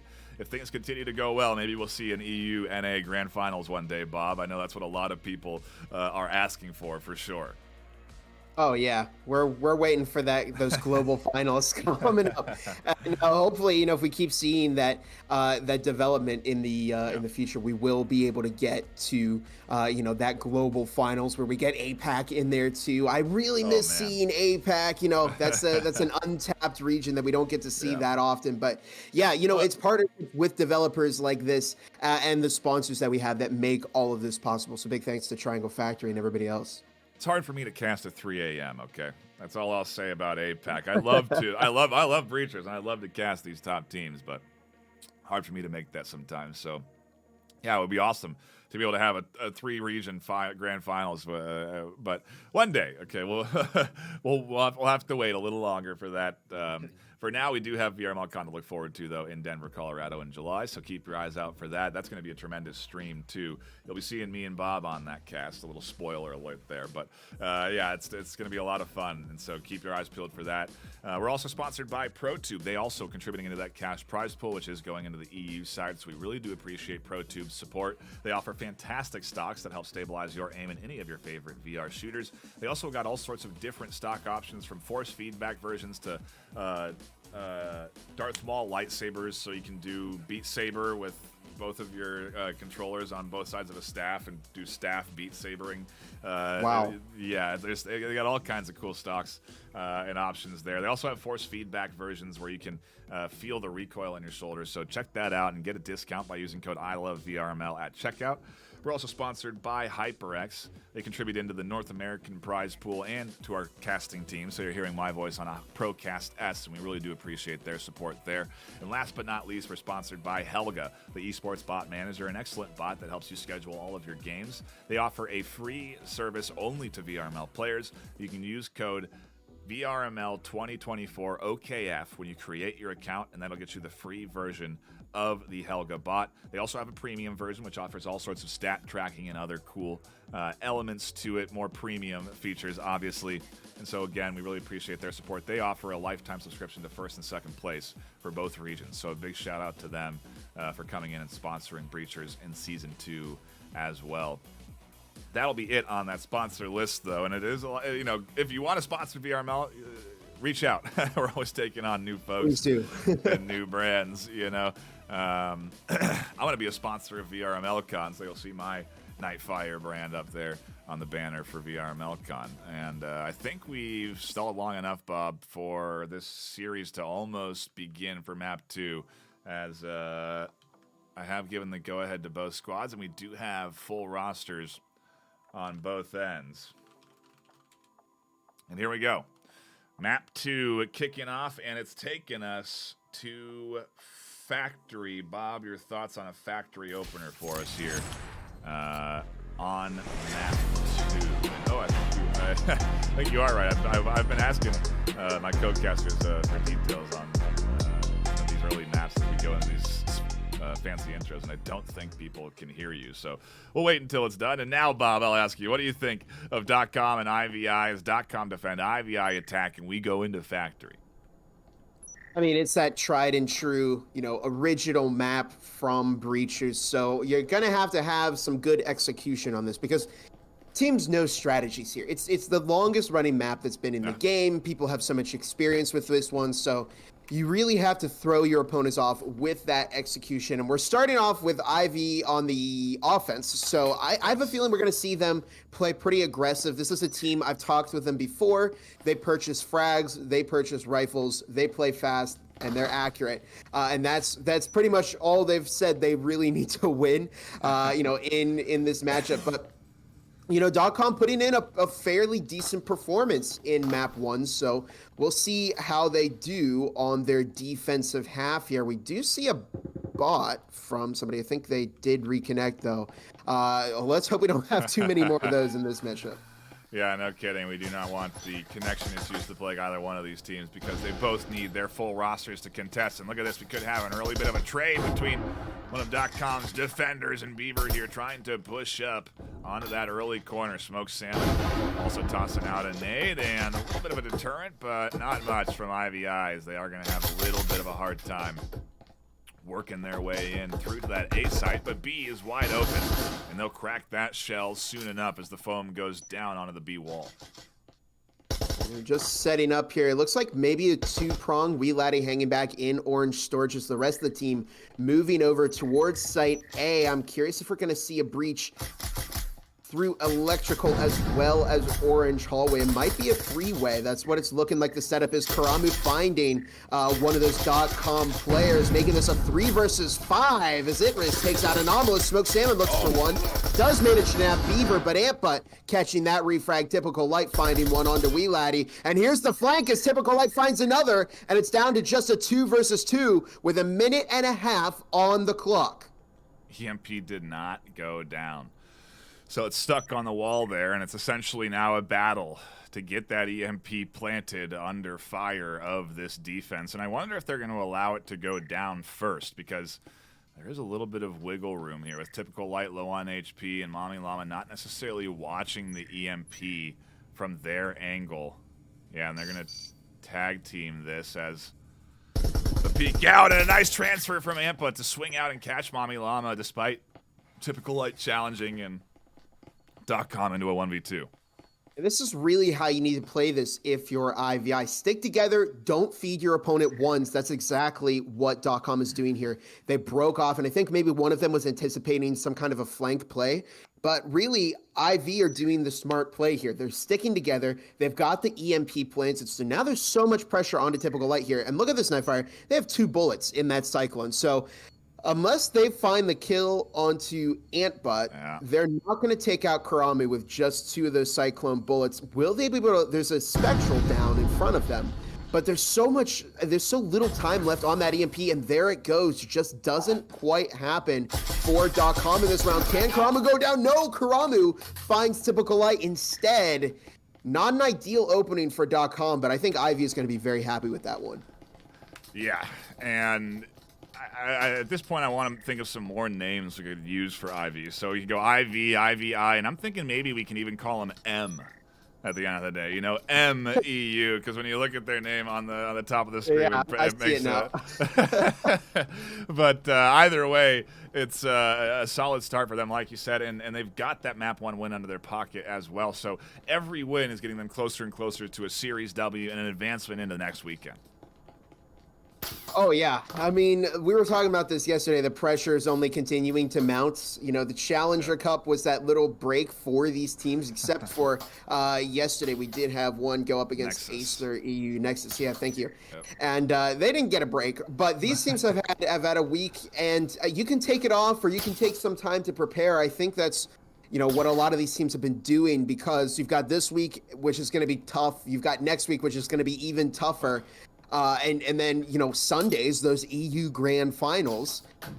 So there's so much riding on all of this now. I mean, IV is going to want to put in their best performance here. .com, they're going to want to catch up, because this is probably going to hurt their mental here pretty soon. They're slowly watching their chances of moving on next week, you know, slip away from them. So we'll see if they're maybe able to recover some pace here. They had a somewhat promising start. Itriz taking one and Karamu finding the other. As we see already a 3 versus 5 with IVI on the initiative. .com just got picked apart on the entry to A site there, and the flank didn't even have time to really spring their trap as Smoked Salmon and Mami Llama DK make their way back to a site that's well and thoroughly defended. And Bob, we've seen IVI commit heavily into these rounds that they've won off the pistol set.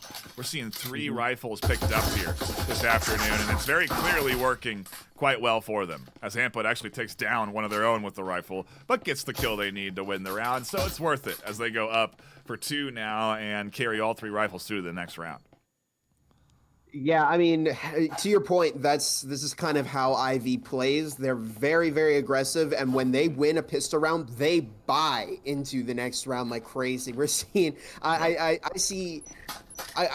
don't think I see a team that buys more Vezins than IV does off of a pistol win, and you know that can be a very risky play, but if you can, you know, if you're IV, they're consistent and they can make it work. You know, if you lose one of those Vezins and your opponent recovers it, they're already turning around, you know, a huge amount of power back on you. But IV, because they play together, they've got people to watch each other's backs. And so if one goes down, they're still able to find those kills. And look at this. I mean, they're reaping the benefits from this. They've got Vezins, they got util that they need. .com, they're able to field 4 Vezins as well, 2 heals, but they are scraping for this round. They do not have a whole lot of eco left in their bags, you know, for a loss after this. Yeah, it's going to be a tight one to say the least, and a must-win.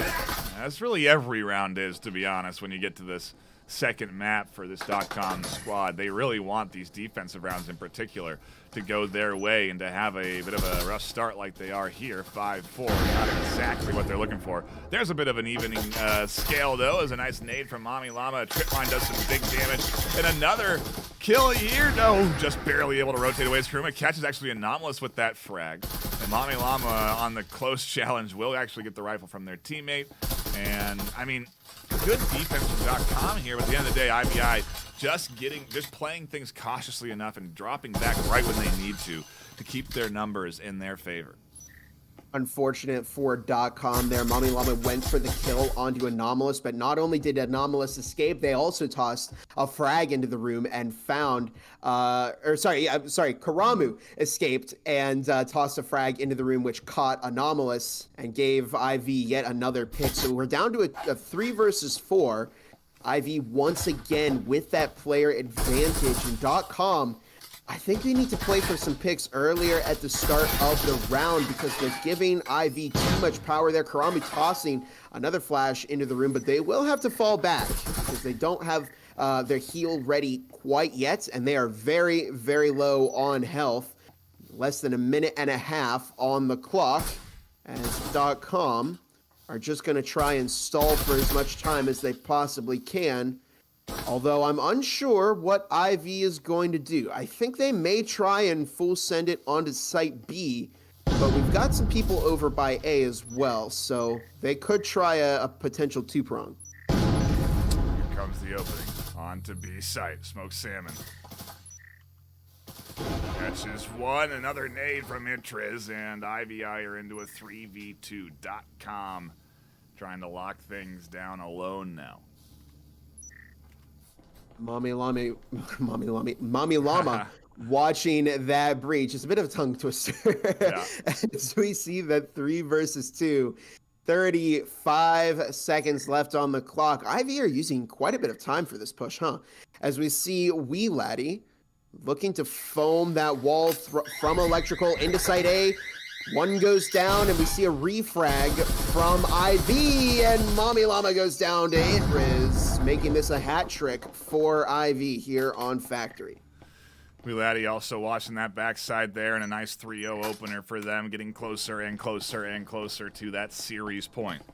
As they are certainly doing a solid job on the attacking set here, Bob, and they're stepping up to the challenge that we expected them to. I mean, again, you look at their win rates, you look at their match history, and it lends itself to believe that IVI were going to take this series. You know, they've got, I think, again, win rates that are above their opponent on every single map that they've had this season, 10-2 no less too. So it's impressive that there's a 72% win rate on Ship, a 65% win rate on Hideout, and on Factory it is one of their lower win rates, but in comparison it's a 45% win rate for .com. So it's actually a less than 50% win rate there on Factory, meaning that they tend to lose Factory more than win it in their regular season, which again, not what you want to have here for .com. If you're a .com fan or if you're on that .com squad, you want to be going into a map where you are comfortable, which was Hideout. Yeah, you know, we say that this is one of IV's weaker maps, but still, I mean, they're above 50% on their rounds won, so by all means, this isn't a map that they're, you know, inherently weak at. It's just one that they don't perform as well on as, you know, some of their top tier maps like Ship. But still, good data to put in there. Beaver catching one on .com early into the round. Karami droning out the site there, looking for some extra intel. And we have 2.5 minutes left on the clock, but IV already on the move. We see a drop into storage as Typical Light does go down to Wee Laddie. Good crosshair placement there. Does get refragged. However, Beaver on raging through the site, dropping 2, making this a 3 versus 1. .com just struggling to find some momentum here. They need some picks. They really do. They cannot get a footing up against this IVI squad, and it seems to be part of the trouble is the coordination that IVI are putting on display here this afternoon. To your point, Bob, they're really working well together as a squad on their entries, finding those early kills, finding refrags, and interestingly enough, allowing this rifle to get scooped up by Anomalous and maybe allowing them a sort of way back into this series. I'll stand corrected. Amput shuts it down, gets the EMP plant. That's a round win and a plant down for them, so extra cash into the pockets for IVI.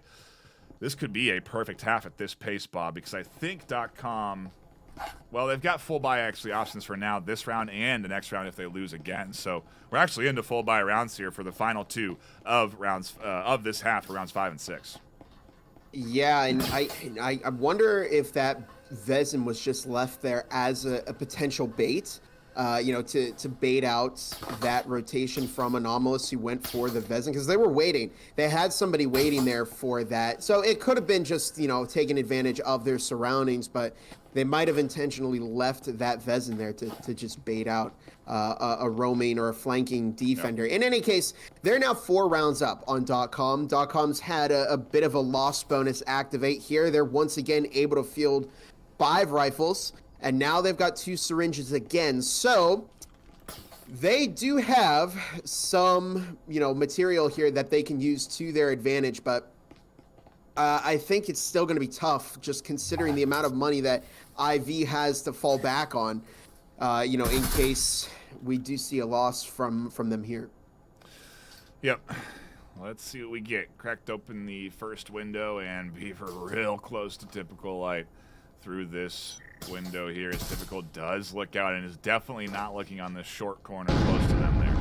So it could be a surprise swing for Typical Light. And it all depends on the timing here for this IVI squad. I think the idea being they'll draw Typical Light out into that doorway with likely some utility, breaking the hatch and being a distraction, and then Beaver will swing in here when the timing's right for potentially at this stage a double kill with how they're stacked.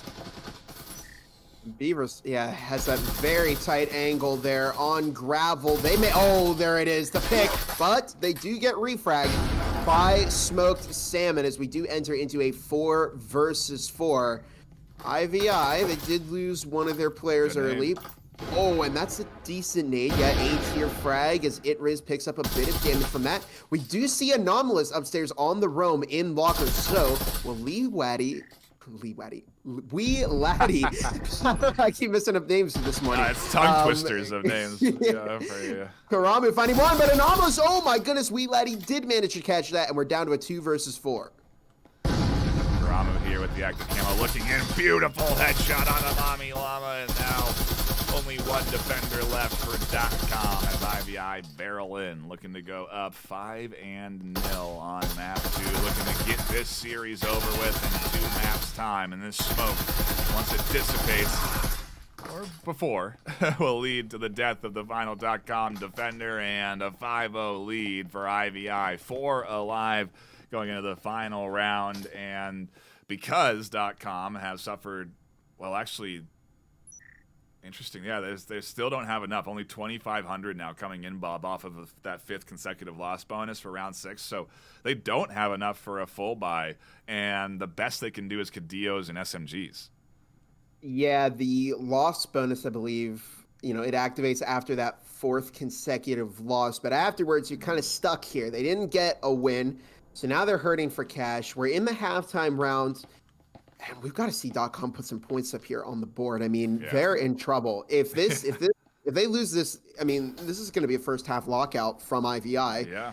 And all they need to do is take the pistol round in the second half, and that's going to be an an IV win. I keep getting the name wrong. I know. It's hard. It's hard to break the habit. Yeah, it is. But yeah, I mean, we need to see .com put in some performance now, because this could be their potentially last chance to really get a foothold in this matchup. They can technically lose another round and then win 6 in a row to tie it up, but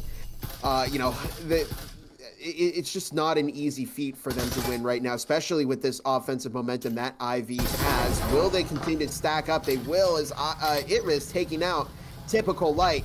And it's already a 5 versus 4. That was an interesting attempt there from Typical Light. They had a pistol in one hand and then immolation in another, so they were trying to get the immolation dot damage with the pistol damage to finish them off.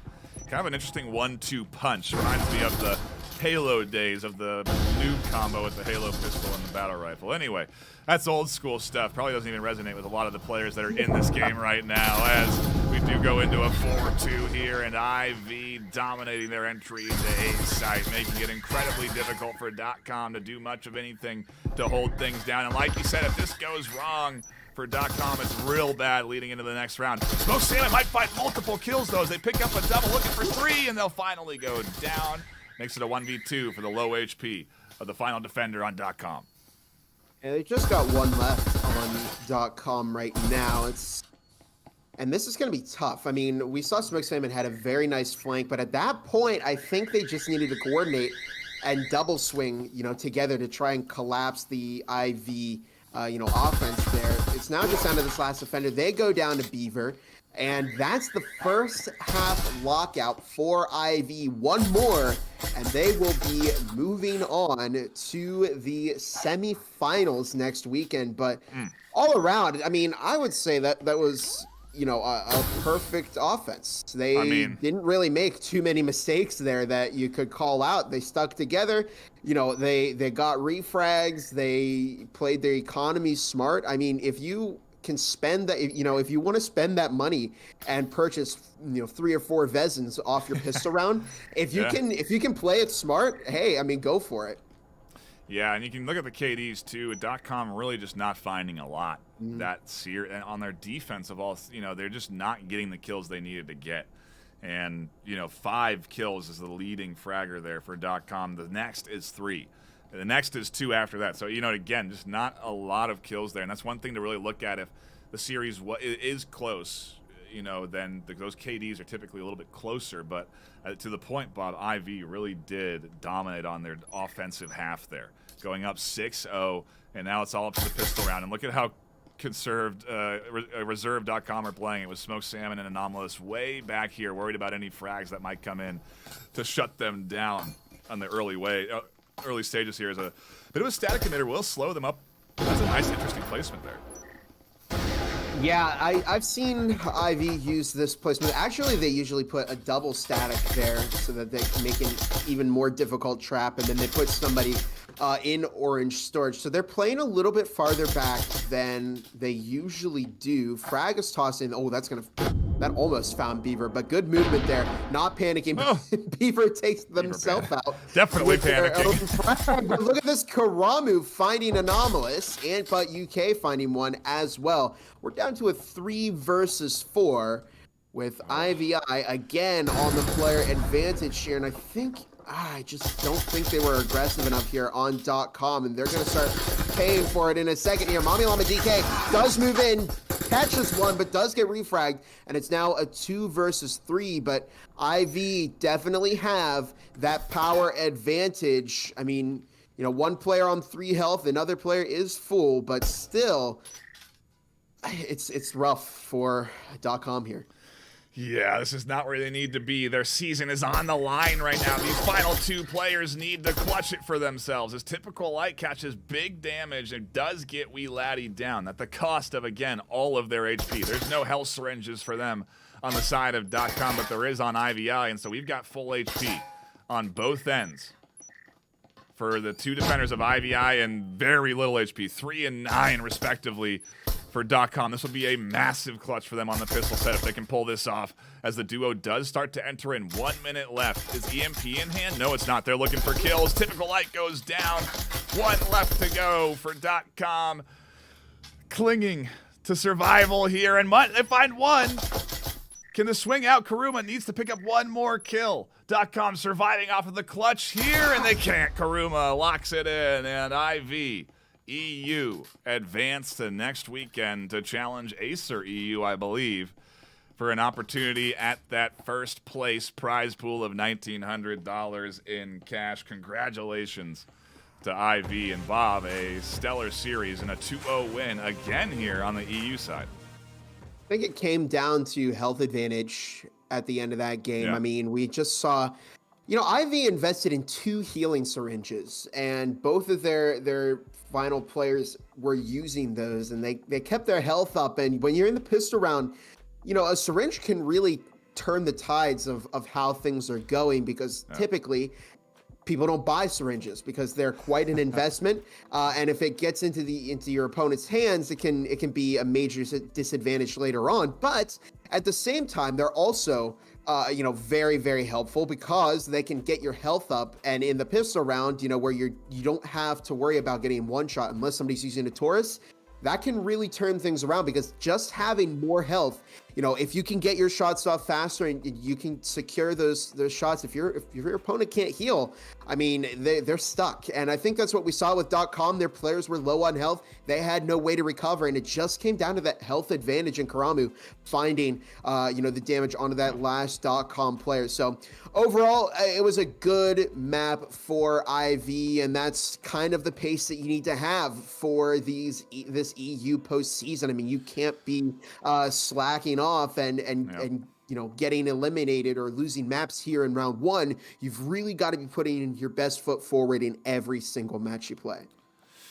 And now we head to another series in maybe 15, 20 minutes time. We'll be diving in to Formula 3 EU versus Eternity EU, battling it out against each other in what I think is going to be a Mat 3 decider, quite frankly. I anticipate that one to go the distance and really look forward to seeing those 2 teams battle it out in, again, just a few minutes time from now. But we are going to go to a brief break. Let us get a bit of a rest and get ready for that series. So don't go anywhere. When we come back, it will be map 1 of Formula 3 EU versus Eternity EU you're not going to want to miss it out. Immortality, too, if you don't know. Immortality rebranded to Eternity, just to be clear.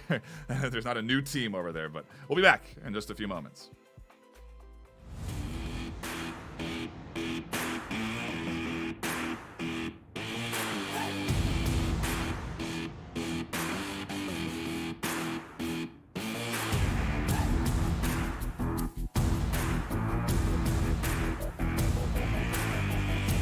Welcome back, everybody, to the Breachers VRML. I'm your host, Gibular Bob, and we're here currently with Formula 3 EU number 6 in EU right now as we head into our closed qualifiers coming up next weekend. We've got Joshi and Capse here. So why don't you two introduce yourselves and your roles on the team? All right, so I'll go first. So I'm Joshi, and currently I'm the captain of Formula 3 EU, and I'm in charge of organising all our games, making sure that we have the right amount of players, making sure we're all playing the same time, choosing sub, main roster, etc. That's my role on the team. I'm Capse. I'm the co-captain of F3EU.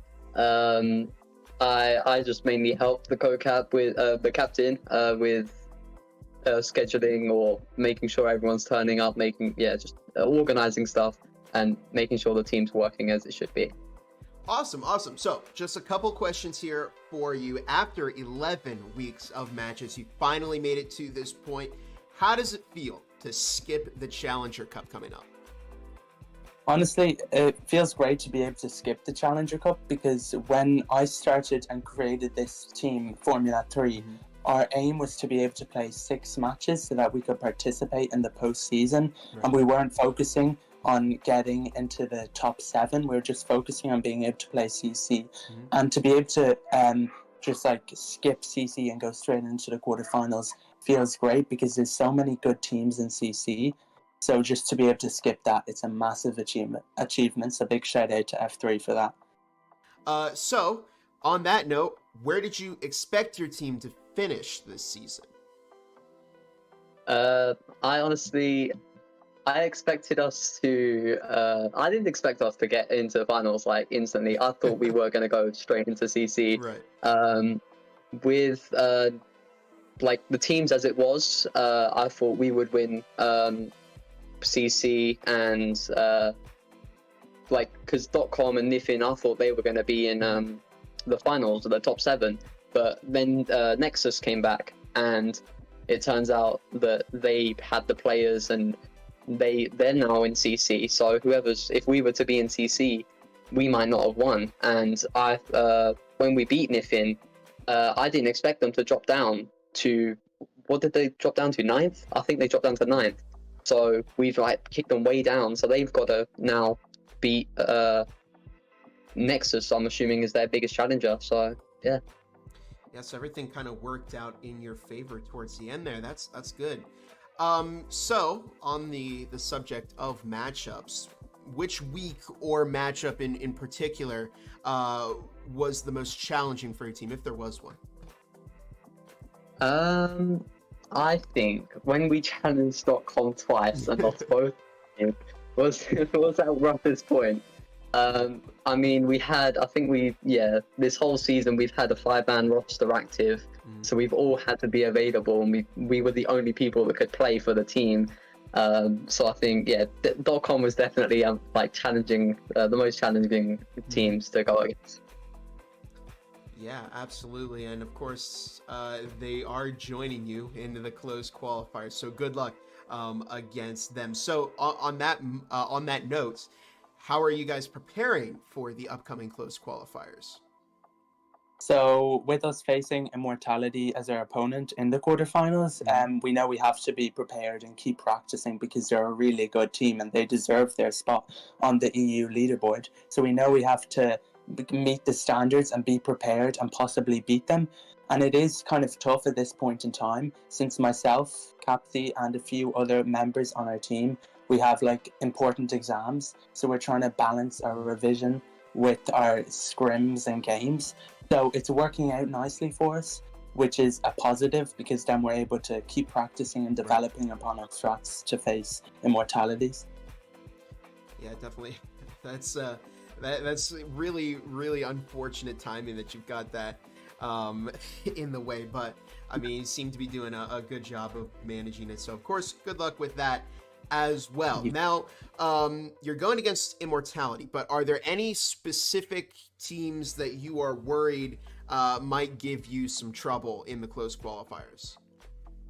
Well, basically, as most of you already know, Acer is the currently only undefeated team, currently standing within EU with 7 straight wins. So we're definitely worried about them, but we like to face our threats like game by game. So right now we're solely focusing on beating RVL, and if we do, Immortality, and if we do beat Immortality, then we will focus on our next game and keep progressing. So for now, beating Immortality is our only focus. Yeah, I mean, of course, good luck in the upcoming close qualifiers. And of course, we do thank Formula 3 EU for giving us the opportunity to interview them. And again, one more time, just good luck for you guys as you head into the close qualifiers. But for now, that's going to do it for us over here at the Breachers VRML. I'm Gibular Bob. This has been Joshi and Capstay with Formula 3 EU. We'll catch you all in the next interview. Have a great night, everybody.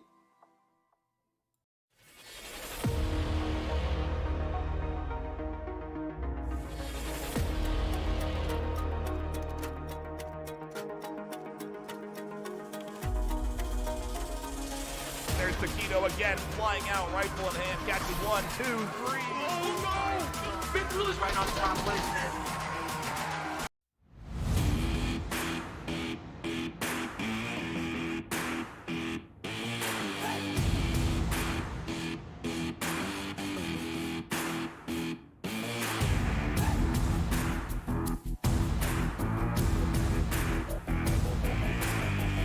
Welcome back, everybody, to the Breachers VRML. I'm your host, Gibular Bob, and today we're here with Immortality. Zav the Slab's here with us, along with Snow Snorter, Woe, and Mad.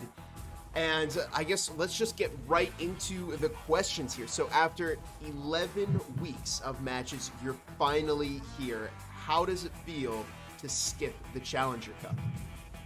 I mean, for us, the team was created halfway into the season, so we kind of got away with, I think it was 6-7 matches, so it wasn't 11 weeks of matches, but I think that's rather irrelevant. To be skipping the Challenger Cup as the team made the season was pretty cool, if I say so myself. For me, it was, I just basically, as I've said, that we skipped half the season. But, for me, last season, I didn't get out of quarters, same with Mad. So it feels good to skip Challenger Cup this time around and not have to go through that whole process again. I mean, for me, same place, same story. Zav and I together, the duo, back in. Oh yeah. And second time, what's it called? Playoffs, whatever you call it. Just same place. Yeah, finals. Nothing different compared to last time. Just trying to win. I find it great to get skip CT. I can't speak. Because last time you got put straight against number 1 team, which is actually that's not fun. these ones, which we lost to and got knocked out by. So it feels good.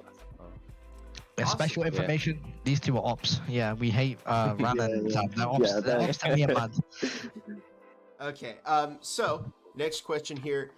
Where did you expect your team to finish this season? Was there a set goal in mind, or were you just kind of winging it when you went in? So it's a funny story. So after our old team Velocity disbanded, I was kind of bored of the lack of comp because scrims, games, all that. It's just a fun, like, breaches without comp is rather boring.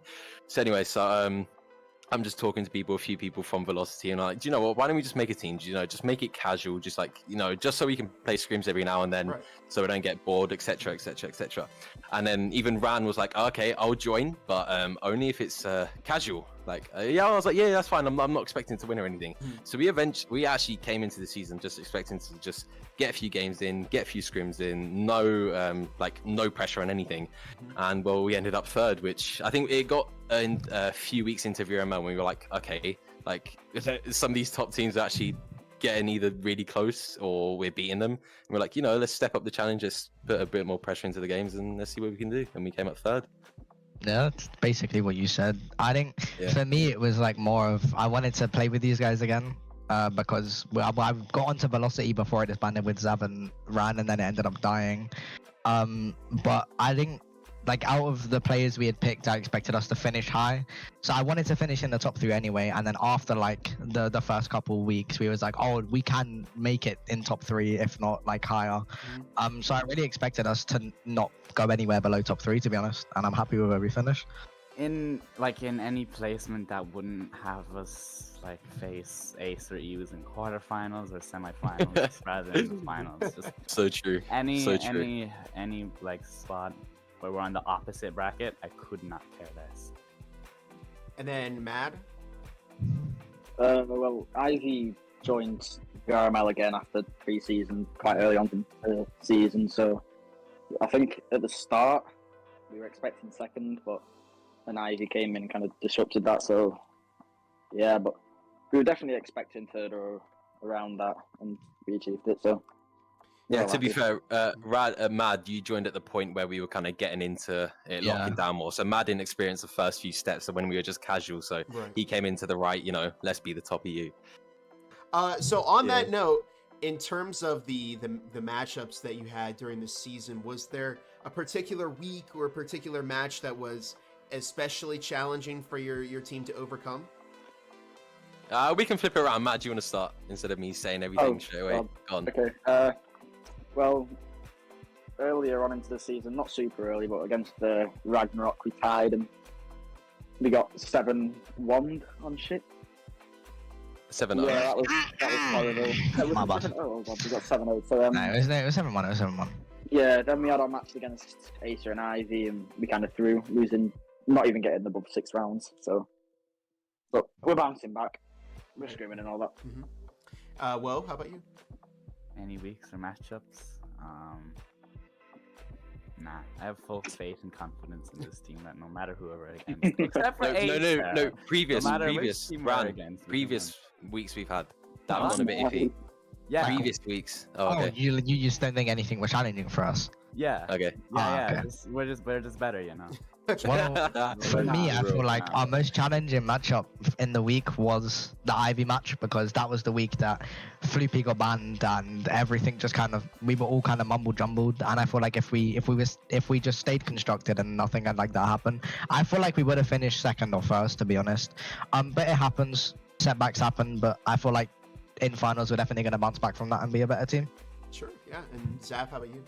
Yeah, I mean, there's been quite a few matches. The two matches that we expected to be tough were tough. Obviously, Acer and IV, which is first and second place, which makes sense. It was tougher. Ragnarok, we definitely went in there a bit too confident. That probably showed.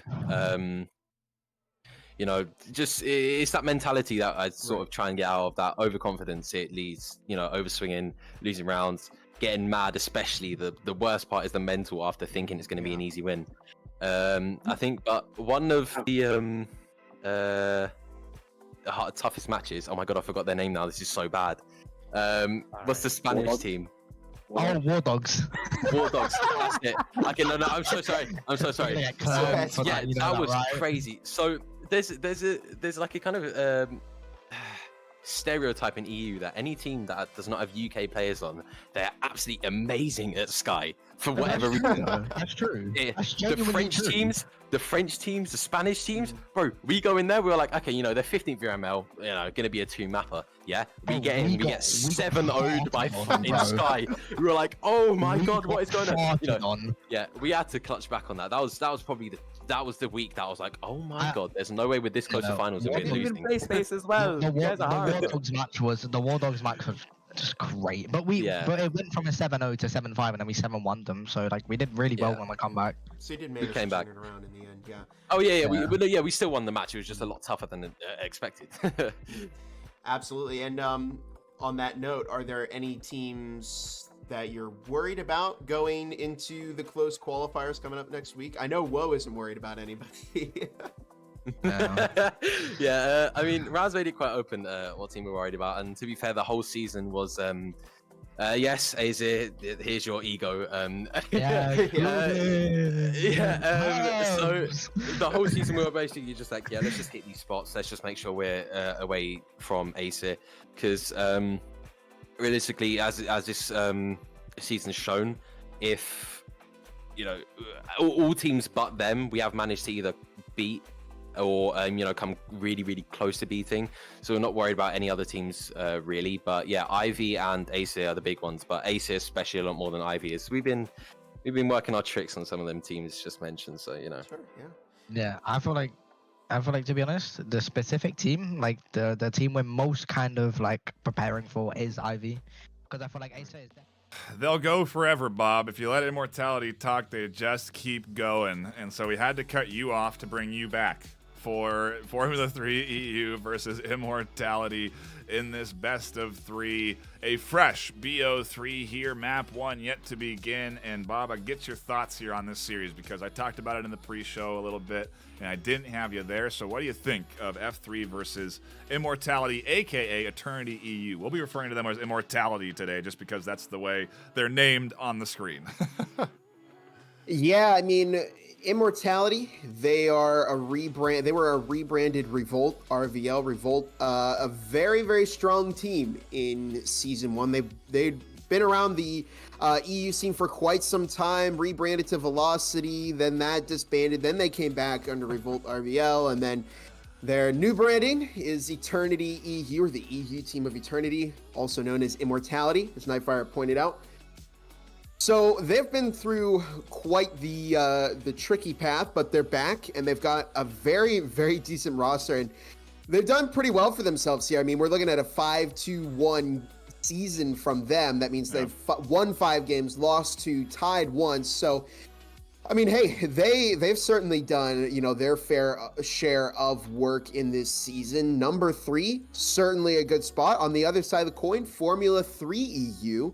They're also a fairly decent team here. They had a bit of a rough start to the season with a loss against .com, but we'll see if they can manage to put in some performance here against Immortality here on the map, which is going to be Hideout for this particular series. Diving right on into the action for map number 1. It is, like Bob said, going to be on Hideout, and we're going to have Immortality, oh gosh, Eternity, whatever. We'll call them by both probably today, just like we went with IV and IVI and M, as I'll say. Today we've got, again, on the defense, Immortality, on the attack, Formula 3, and our opening pistol round going to be the real decider on the pace, Bob. What is this series going to be like? How are these teams going to be going at it? It should be an incredibly even back and forth here this afternoon as I have to reset scores from that last series that we just had, and we get fresh in to round 1 on map 1 between these two squads. You know what I'm excited to see is that Taurus coming out from Caramel on Immortality. We do see 3 Spectrals as well as a Cyclone, so good balance from Immortality. We'll see if they can make use of their kit. They've also purchased 2 frag grenades, so they are investing into this round. So is Formula 3 EU. They've purchased that breaching foam and that frag grenade, so they're certainly coming in here with their fair share of power as well. And we'll see who takes the early initiative in this game. They're currently 2 strong over on Jim. For Immortality, no roamers heading upstairs at all. They do have Sam Smith and Zav over by Arcade and Big Stairs Hallway or Waterfall, depending on what you want to call it. But here's a push from F3 EU over to Big Stairs. I'm thinking, if that's the case, they may run into Zav here. With 2 minutes on the clock, Yapse, Yellowmac, and Akira heading down the stairs. Could we see an early exchange? Zab's going to rotate back. Oh, they're setting off a lot of sound cues. There's the breach into garage. Oh my goodness. Yellowmac takes out Zab. Look at this powerful 3-strong swing as Mad finds some damage through the wall. And F3 EU establishing into storage. Joshi catching Mad, but it's a 3 versus 5. Still got to worry about that potential flake as well from Sam Smith, who's still tucked in.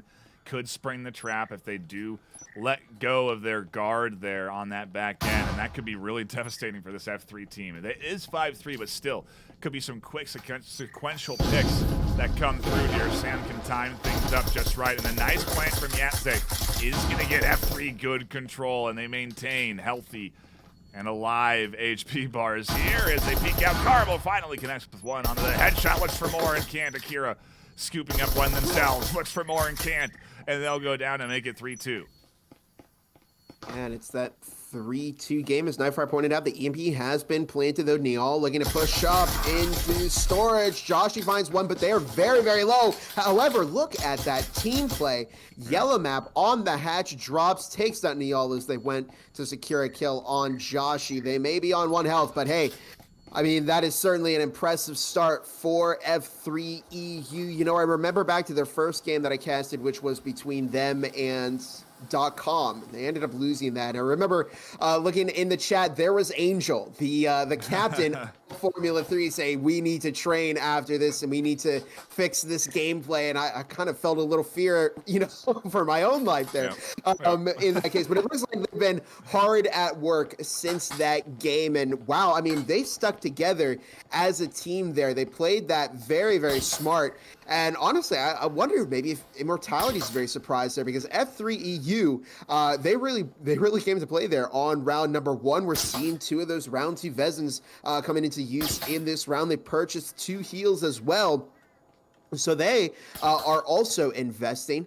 And I think on the other side of the coin, we are seeing a super eco from quite a few players on Immortality. 4 Jespers coming out, 2 frags, and a Cyclone. So they're probably going to look to harvest some Vezins and kits off of F3 EU. So the big play here from F3 EU, don't give them the opportunity to loot bodies.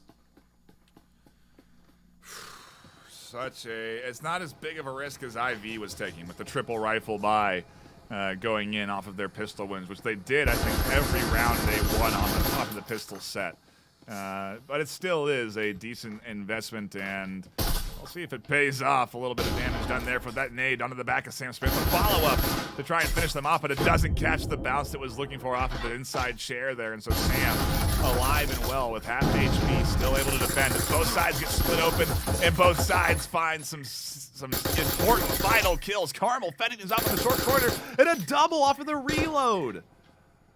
Carmel absolutely making use of that Cyclone. Now they do have a Vezin player left alive as Joshy does find one, and it's now just down to Mad left here on Immortality. They're going to have to recover that Vezin, and we do see Mad rotating back into Site A. They're getting that EMP planted in Kitchen right now. That's one Vezin down on the ground, but Nam Guden finds Mad.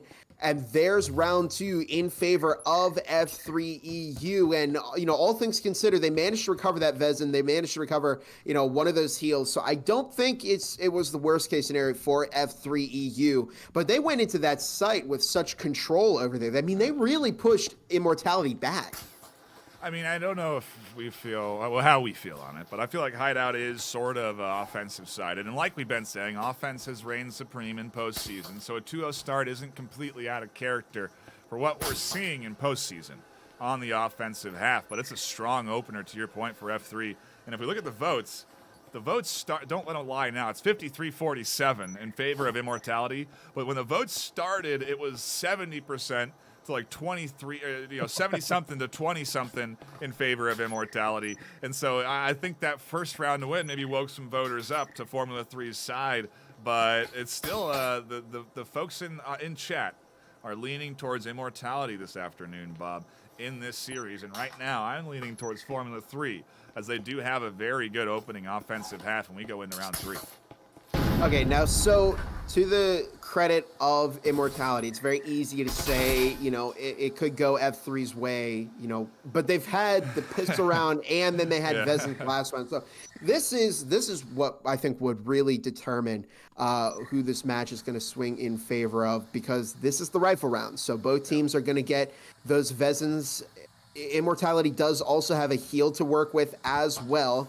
So they might not have as much utility, but we could potentially see the full power here of Immortality if they, can rely on that gun skill. But F3EU are doing a good job of sticking together as a team, and I want to keep seeing that from F3EU. I think, if you can apply enough pressure to some of these EU teams, they might revert back to that, more passive play style. But if they stick together, I think they could do some damage. But Niall finding Josh, he didn't have somebody there to secure that refrag. Not an ideal start for F3EU. Akira was so close to having that line covered, but they just dropped down, and it's classical competitive shooter timing. We see it in almost every different league. Despite the game, as soon as you look away, your opponent will challenge. It's just the nature of things. And so it's why sometimes you see people so dialed in on their angles, Bob, because they know that somebody could come around that corner at any point, and you got to stay focused. You can only really do that when you have a team like this, when you are all working together, and you do see it. To that point, Gnome is guarding from the flank from that hash, making sure nobody's going to rotate around and disrupt this F3 setup outside of A.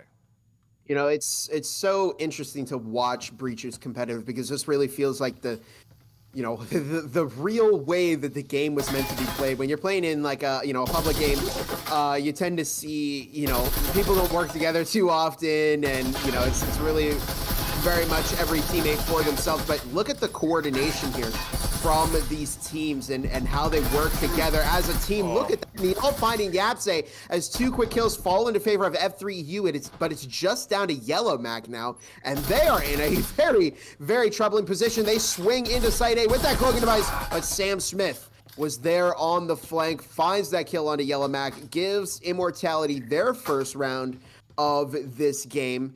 And, well, we could potentially start seeing momentum shift in favor of Immortality now.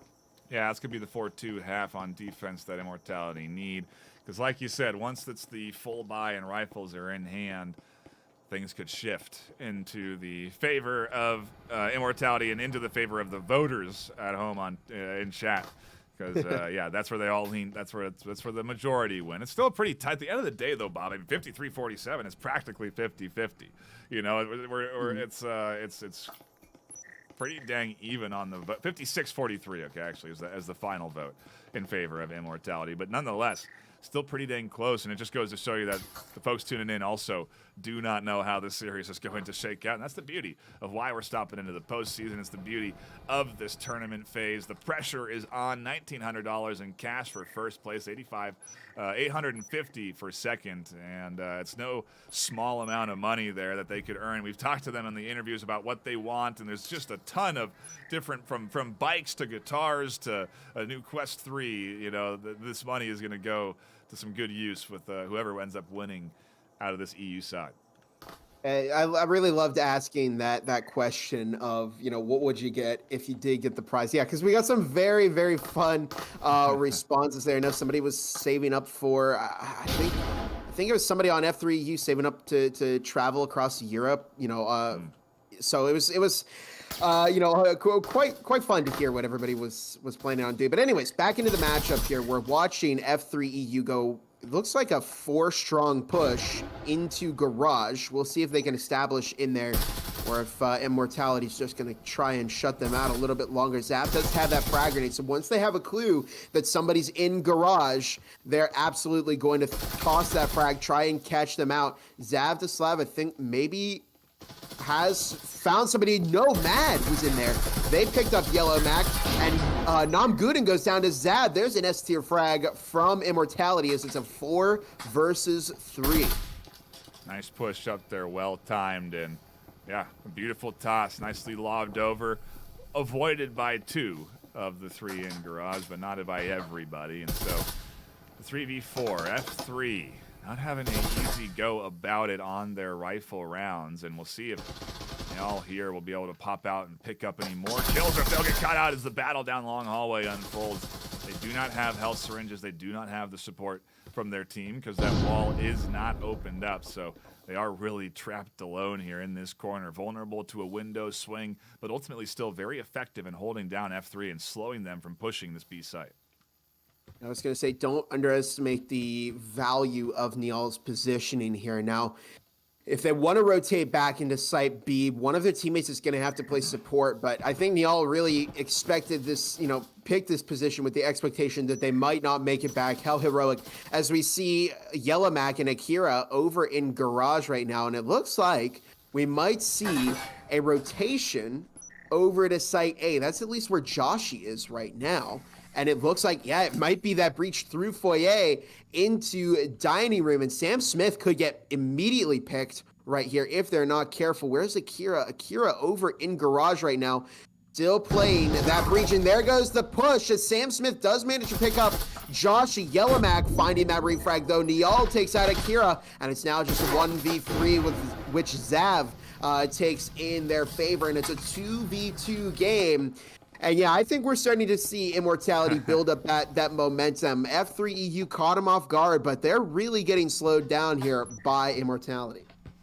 A solid opening couple of rounds, like you said, for F3, but we see that from time to time with especially top teams, even squads like Acer. They don't necessarily excel in those early rounds, but once they get their hands on Vezins and Utility, it's a whole different story. And Immortality have been hitting nades, hitting shots, and right now they're getting all the utility they could need. As you're seeing Niall toss everything out for the squad on the A site. The static emitters, the frags, the immolation nades, everything to deter this offense from pushing A site. And they've got a nice setup here to deter this push. With the double emitters, they've got Niall set up inside bathroom to shoot into that penetrable wall and deny the plant on that site. And what you need to do is have somebody on window to shut that from happening, to shut that shot from going through the wall and interrupting the EMP. And it's why you often see a player out there on that window side when the attack comes in to get rid of where Niall is right now. It's all about positioning, and yeah, this is one of the most common pushes that we have seen. We actually did a video, this Mastering the Meta with Restart, where they demonstrated how the push worked and how you want to counter it, how you want to set up for it if you are on attack, and big thanks to Restart for that. Shout out to them. But yeah, we're seeing a pretty good defense here from Immortality, a good setup. We do have Akira on the window there in shower. There's a frag toss into, wow, that was a good frag. Oh. But unfortunately, there wasn't anybody in there. Oh my goodness. Oh my goodness. It's a double swing out from Immortality. What the heck?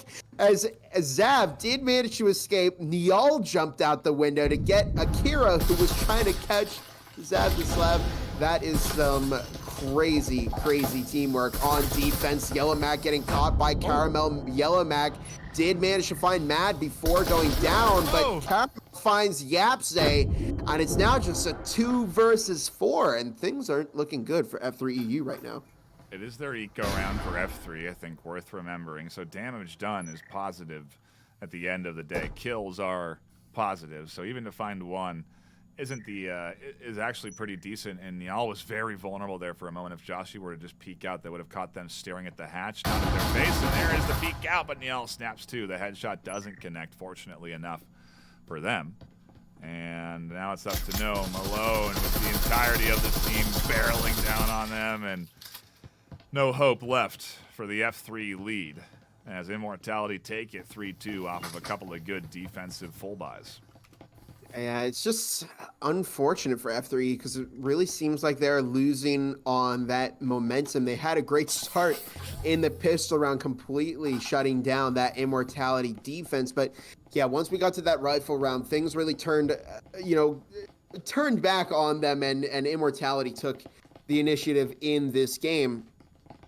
And yeah, I mean, I think they're just slowing down a bit on F3 EU. They're still playing as a team, but I think maybe they need one player on the lurk to really flank around and throw the defense for a loop. And then they need to play aggressively. They need to play fast as a team, because if they can throw Immortality, off like they did, then they can really start, finding those rounds that they need. Ideally for them, they'd like to go 3-3, keep it tied in the second half, but a best case scenario right now for Immortality is 4-2, and unless we start seeing F3 EU adapt a little bit, I think we could see Immortality take that lead, in this first half. 4-2 half would be solid for defense from Immortality, and quite frankly, I'm very curious to see what kind of coordination they're going to bring to the attacking set themselves, because like we said, offense has been sort of superior in the postseason in a lot of these series, and we felt that it was going that way with F3. But utility I think has really been undervalued, in the last, maybe as of last season, but this season we're seeing it play a superior role in doing a lot to slow teams down and find early kills as Akira bounces an aid to catch Niall on a short corner and open up B site.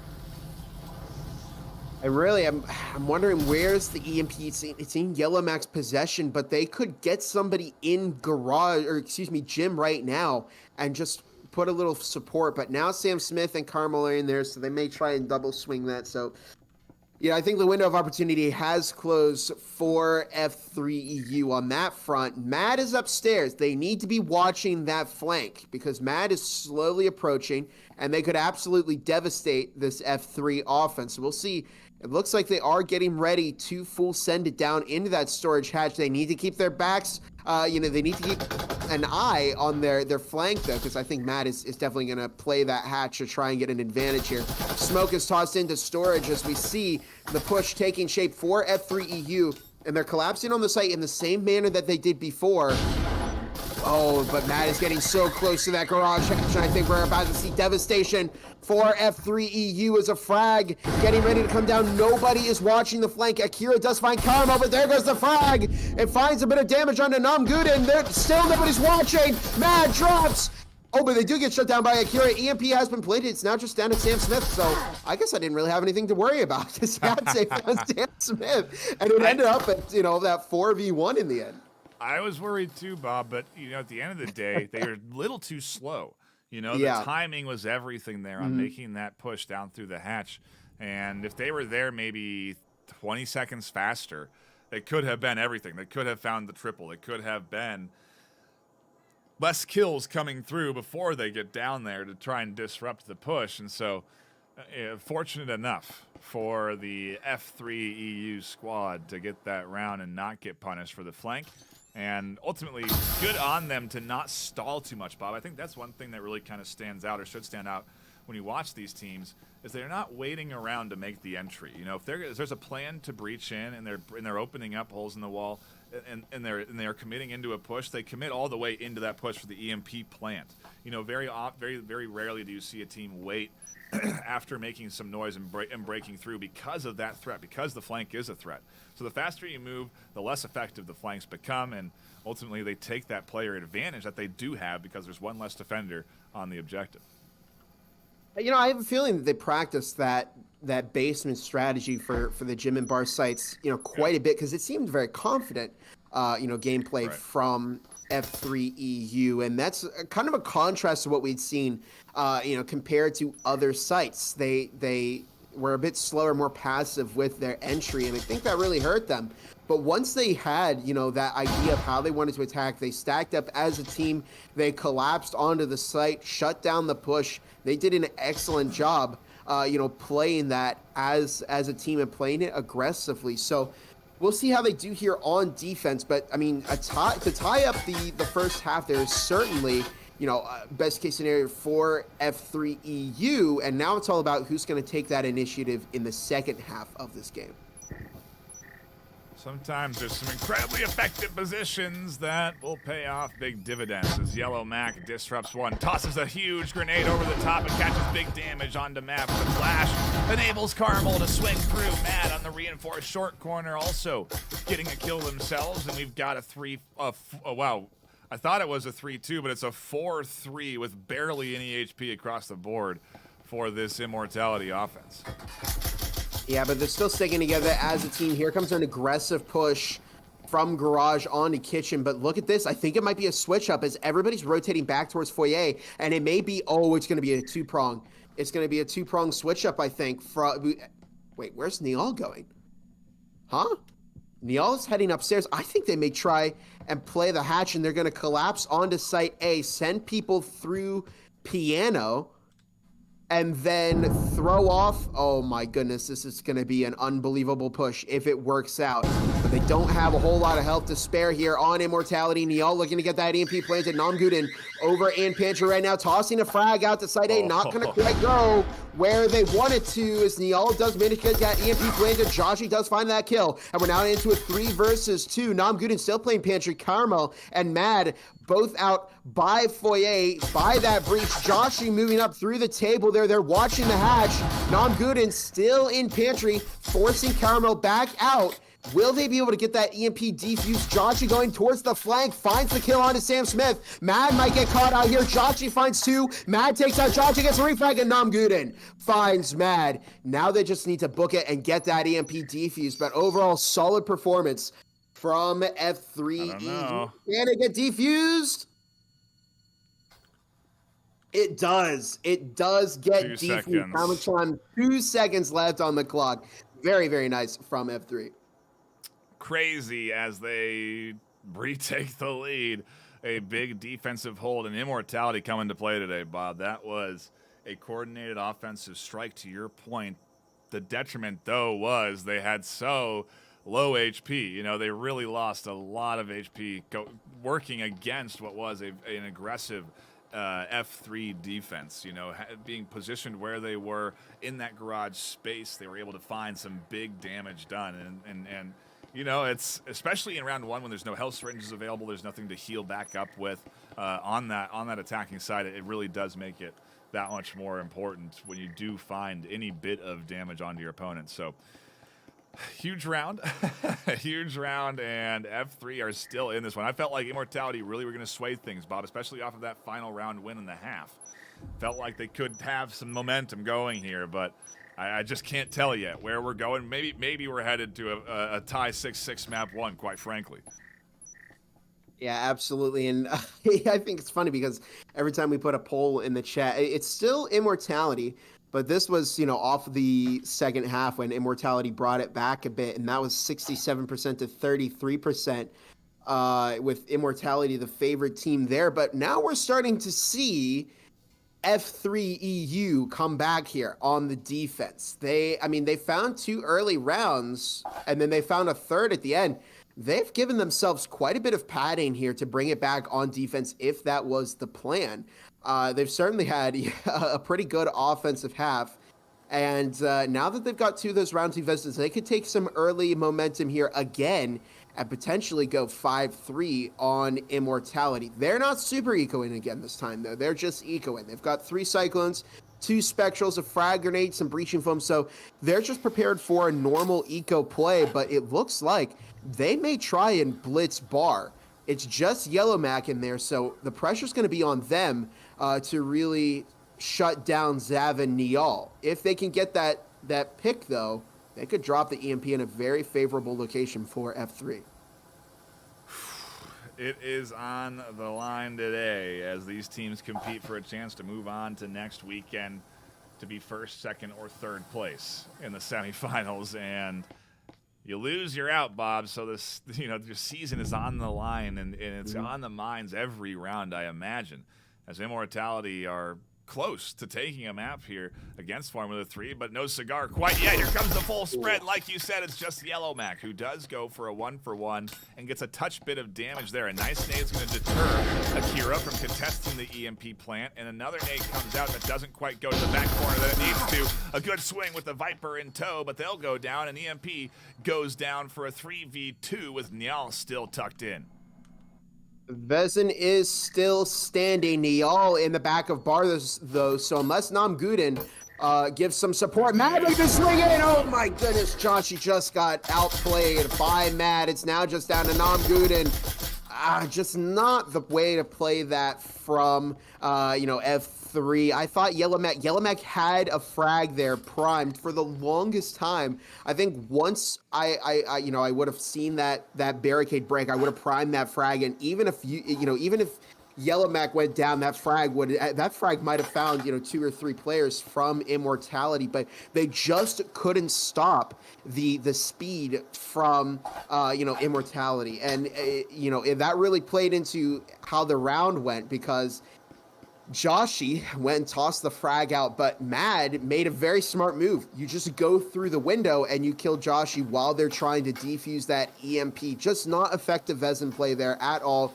They were too late to apply support for, Bar. It just didn't work. It wasn't a good round for F3.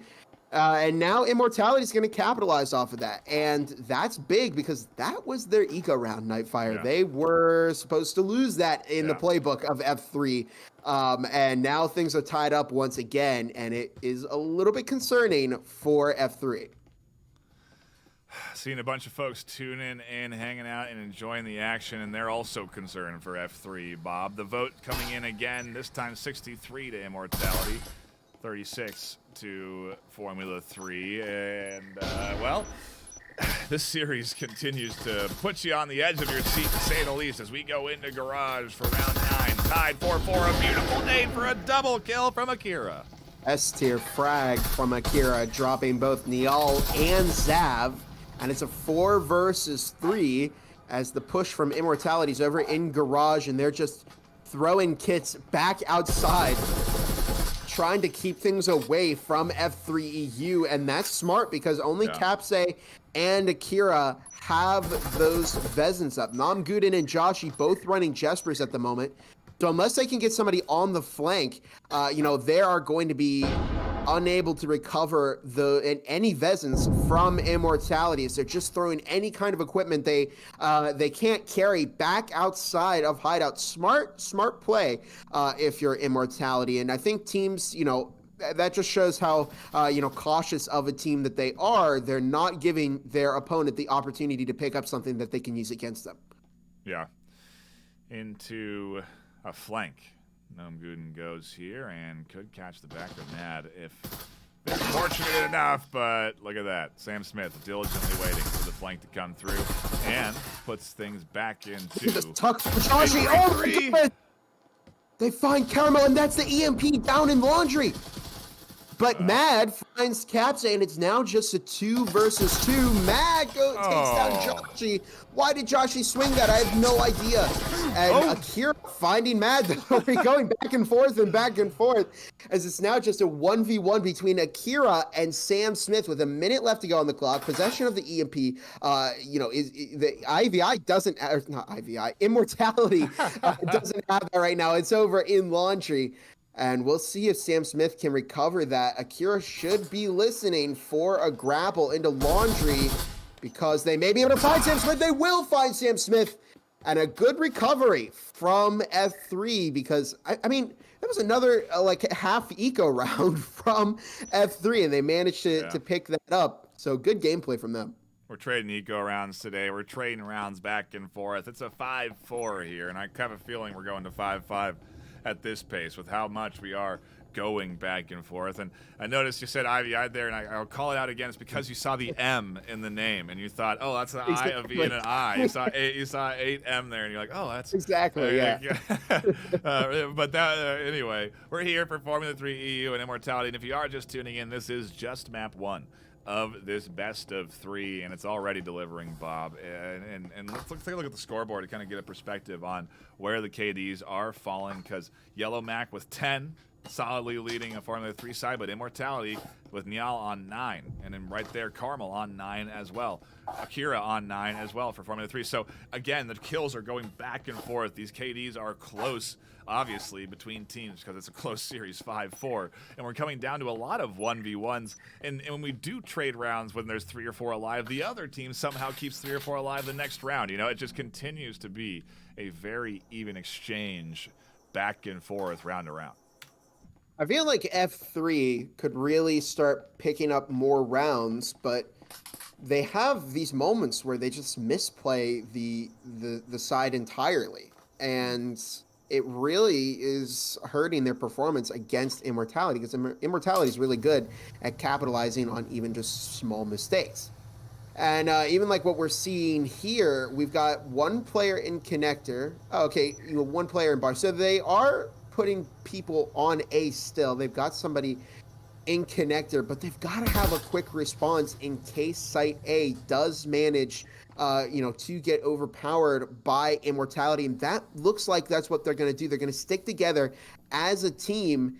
And again, if it comes down to, just Akira who has to swing, I mean, they're going to be swinging into 3 or 4 Immortality players. That's not going to be good at all. And it'll usually just result, in a free pick for Immortality. So they've got to play this smarter, and they've got to make sure that they don't completely lose control of sites immediately. Akira tossing a frag out into the small stairs hallway. Doesn't quite find anybody, though, as I keep saying it again. I'm seeing the M. I'm thinking of the IV.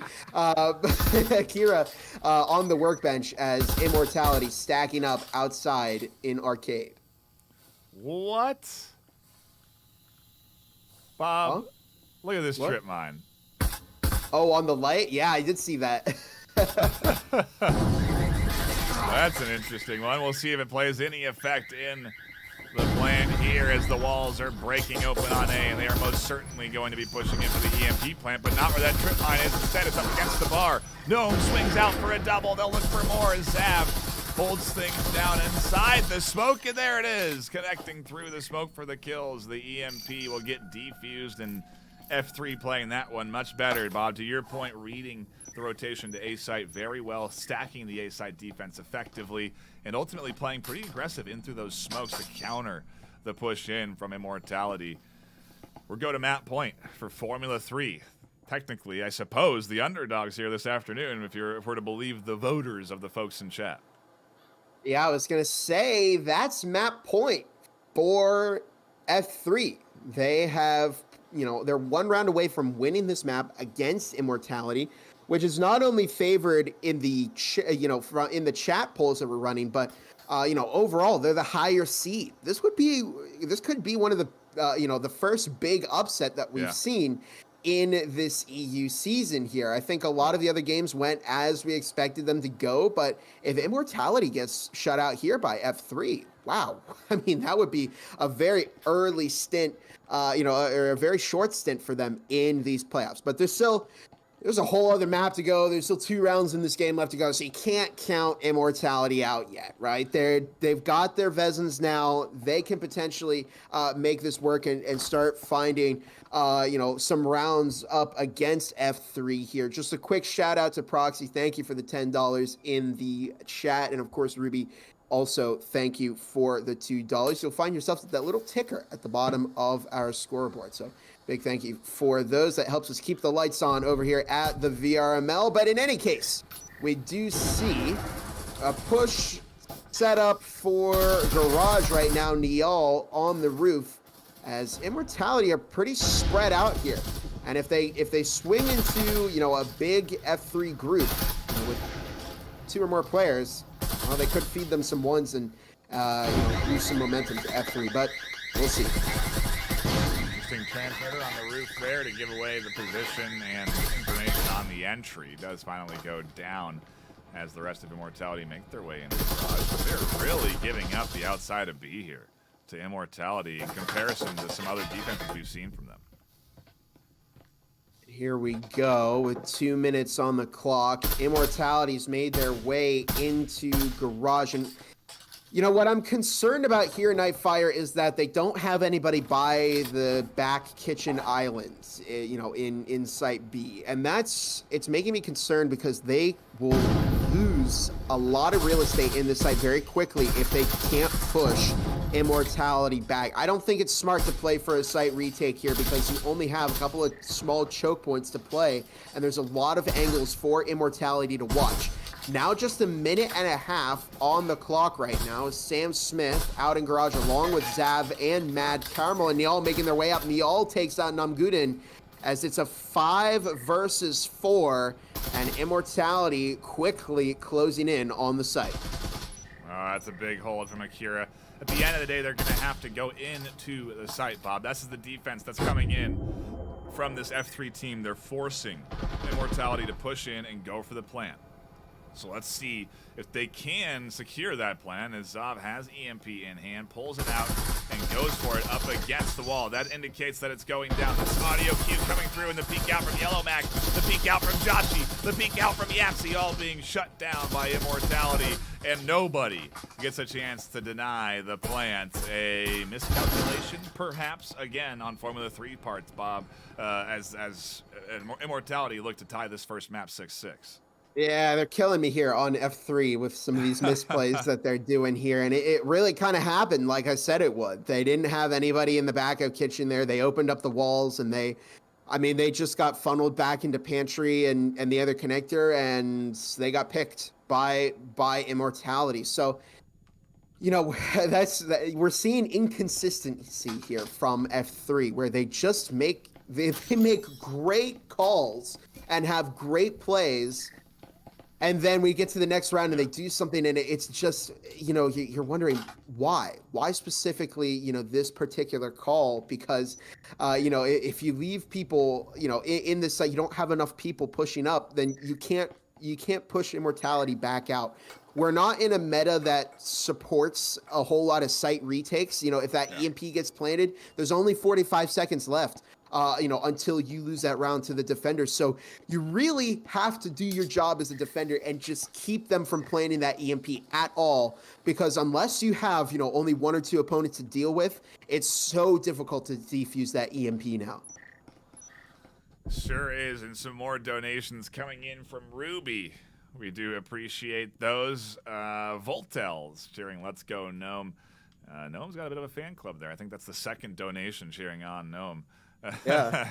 We do appreciate that support again. Like Bob said, it helps with everything that VRML does, because at the end of the day, it's not all free, if you can believe it or not, for us to operate all of this. So we do appreciate the financial support that does come in through the donations. And into the action we go as the first door is cracked and a bit of a smoke deployed to get rid of any utility placed, any trip mines, anything of that nature before they make their way through that doorway. Frag tossed over towards Waterfall, but it doesn't quite go where they want it to. Frag toss in response by F3, and this is the moment of truth for them. Are they going to be able to keep Immortality out? Namguden finds Niall as Carmel drops both Zav and Akira. They managed to find a kill, but you can't be making mistakes like that on round 12 here. There's so much riding on this. And YellowMac might be caught. Oh, their shoulders noticeable by Carmel, who just repositioned. Oh, wow. YellowMac looked away at the wrong time, but Joshi dropping through that hatch on the flank, and it's now a 2 versus 3. We're going through so many emotions here as Mag takes out Joshi, and it's now a 2 versus 2. And the EMP in a bit more favorable position is there's nobody out in storage to recover it, but there's a minute 15 left on the clock as we get down to Caramel and Mad versus Yapse and Namguden. I mean, quite the back and forth. The final round of map 1. And we're about to find out if we have a winner on either one of the sides, or if it's going to be a tie, as we are going to 3 maps today, Bob, in our final series on EU. There's no way that it's over in just 2 today, and it's the first EU series and only EU series in this top 8 single elimination that is going to go to 3 maps. That's, well, hey, it's about time, I would say, because I think we had a third map decider over on the side of NA, and you know, it's going to be even more interesting this time around, because it really is going to come down to rounds. You know, there's not a lot of wiggle room. It's like, well, if you win, you might have, you know, it is strictly how do you perform against your opponent. So 6-6 here in map 1 means that in map 2, for example, if let's just say Immortality wins 7-1, the only way that Formula 3 will be able to win in map 3 is by getting a 7-0 victory.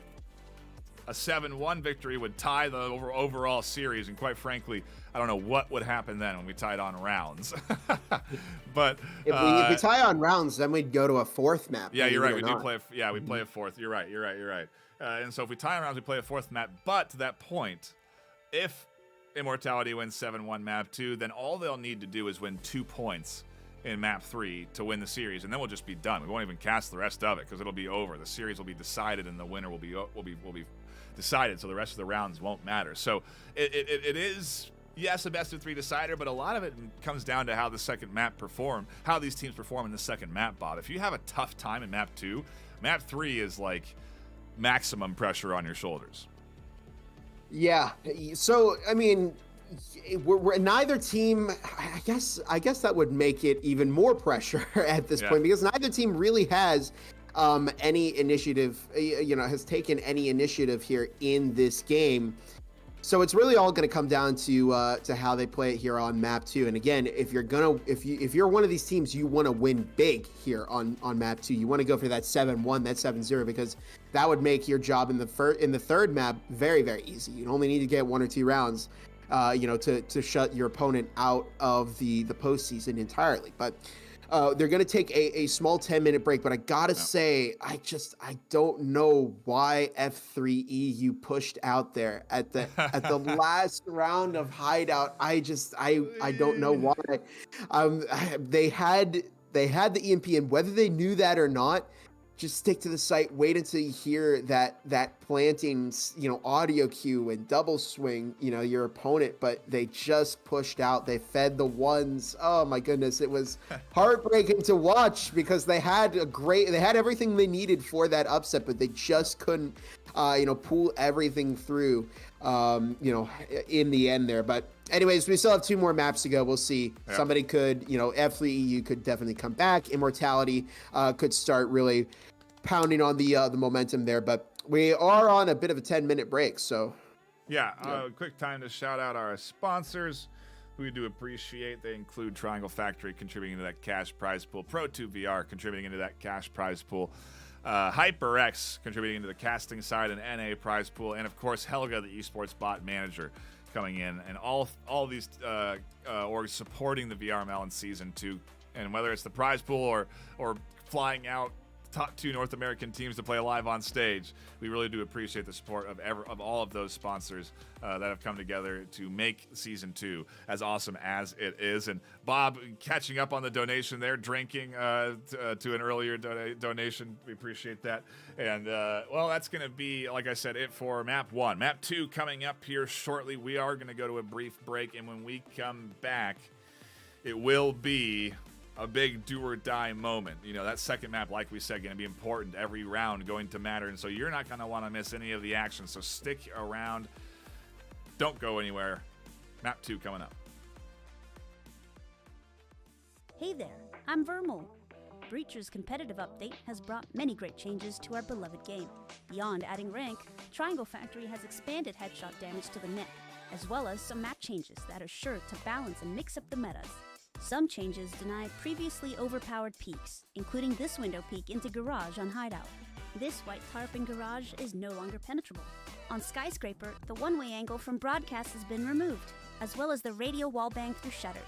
On Ship, the bomb site has been pushed back so a previous plant spot is no longer possible, like in Eternity versus Acer in the NA semifinals. Can't wait to see you in game!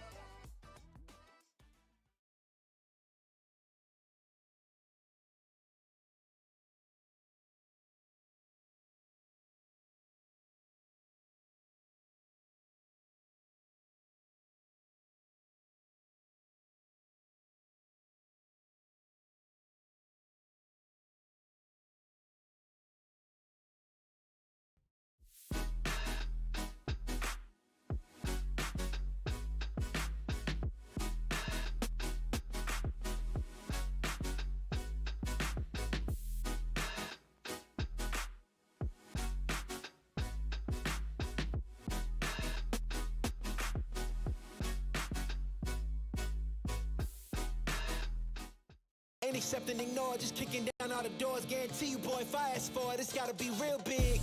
I gotta make it just for my kids and for their kids, just kids. That's wealth, years and years. Promise my brother soon as he out and finish this bid, we finna do it bigger than anybody ever did. The odds is real big, jobs that's real big. Satan trying a little, my God is real big. Stayed up on the grind on the cars is real big. I gotta do it big, the only way that I can live.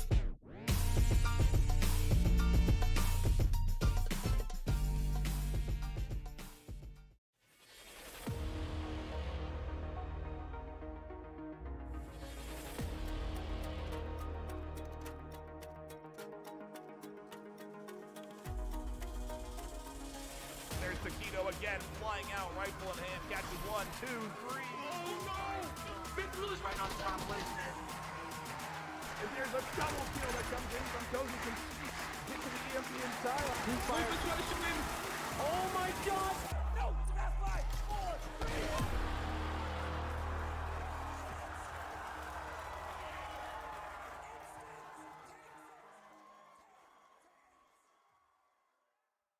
Still tucked in. Doesn't get flashed. There's the canal with a double kill. Minnow Tiger with slide. Nessie gonna clean up things with final frag, and just like that, F3 are getting chipped apart by Heyne in their headshots. Bot is exposed, and down they go. Can Heyne find the quadra kill with the Taurus in hand? Good rotation. Able to surprise Heyne here. Trying to bait out a missed shot, and they do not. Heyne, what the heck? A quadra kill. My name is Heyne, and I play for Fusion VRML. I come from Echo. I love Echo VR, and I played that game since it came out in VRML. Going from Quest 1 to Quest 2 was jarring, and same thing for going to Quest 3. Echo was a very fun workout, and going to here, it's just, I can sit here for hours. The Taurus is my, I don't want to say my brand, but it's my thing. I've been using it since day one. I love that gun. If you use Hollow on Taurus, you're weird. That's kind of weird. Everyone should use Red Dot. I laugh and giggle a lot. I'm so happy no one else hears comms, because I am a horrible teammate. Every moment's chaos on Fusion. I was just listening for footsteps. Do you know how Mike Tyson used to fight? He would just stare them down, look at their heads. I either hit the headshot with the Taurus or I die instantly. That's just how the Taurus goes. Because the Taurus demands so much confidence. But if you're not confident, that's the biggest thing by far. It went in my hand. Better. One. Last guy. There. He's outside.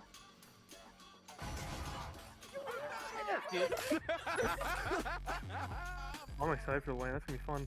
No matter what happens, I'm going there for sure. I'm just gonna walk around. Most people recognize me, and I'm gonna recognize almost everyone. I'm gonna have a good time no matter what happens, and that's what I'm going there for. It's gonna be a cool, very cool experience. I'm gonna hang out with Bob for a ton of it. I love Bob. That guy's awesome. He's gonna be there with his mother, and I'm gonna say hi to both of them. I love you, Bob. I love you, Bob.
And we are a touch early, Bob, if you can believe it, on the timer as we get ready to dive into our second map of the afternoon, which is going to take us to Arctic. And I'm curious what you think on Arctic, Bob. I think that with this map pick, F3, gosh, I don't know. It felt like they had momentum in map 1 on Hideout. It felt like things might be starting to go their way for a couple of rounds, but Immortality really stepped up and scraped back through through that map 1. So what do we get here for map 2 on Arctic? What do the stats say? What are you thinking?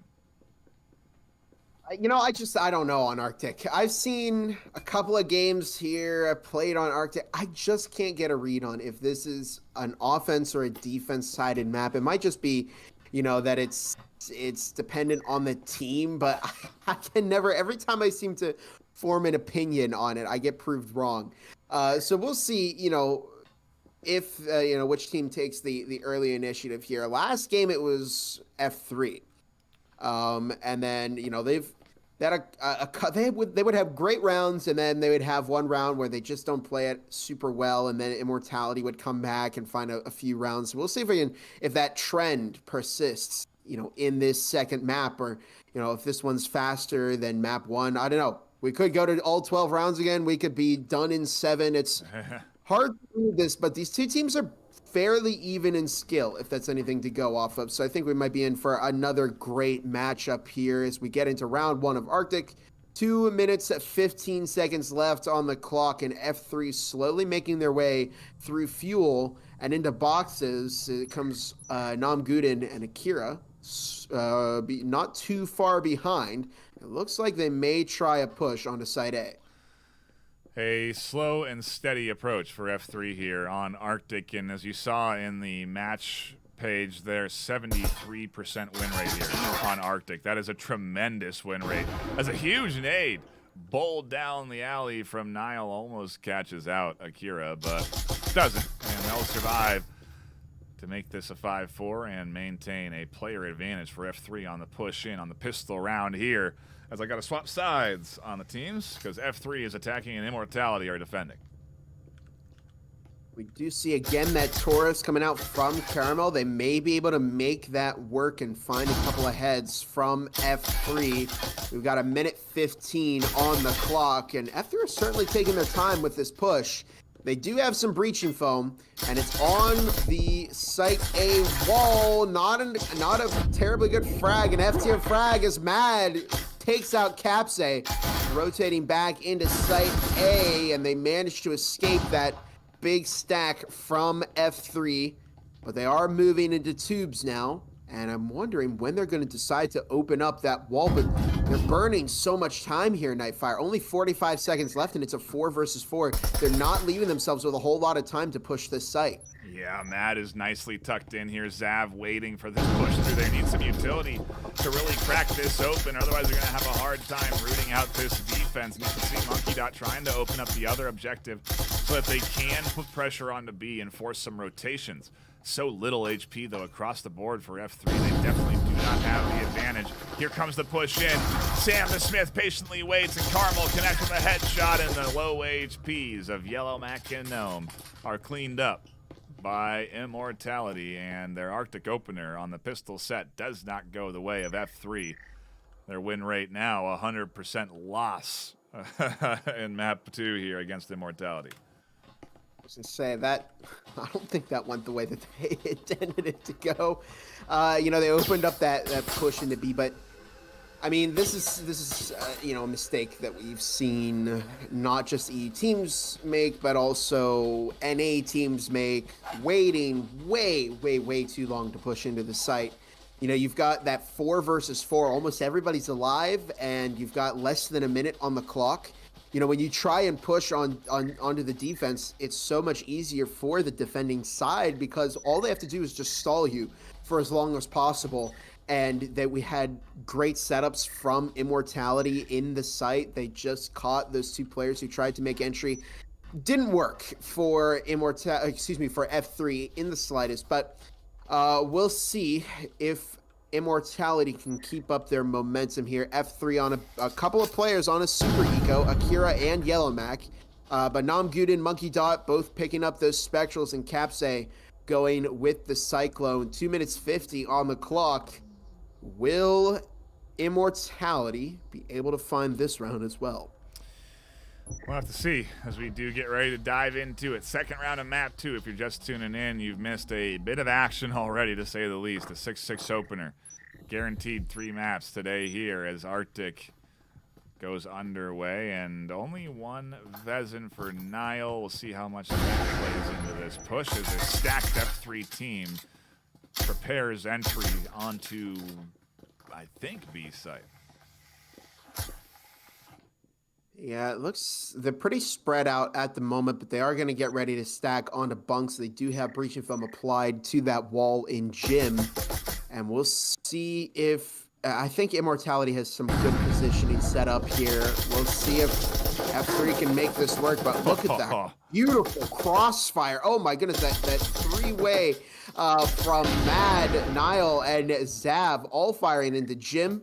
The EMP still hasn't been planted yet as Caramel finds Akira. Here comes the flanking crew. Namguden does manage to pick up the kill onto Caramel, but Sam Smith is not relenting.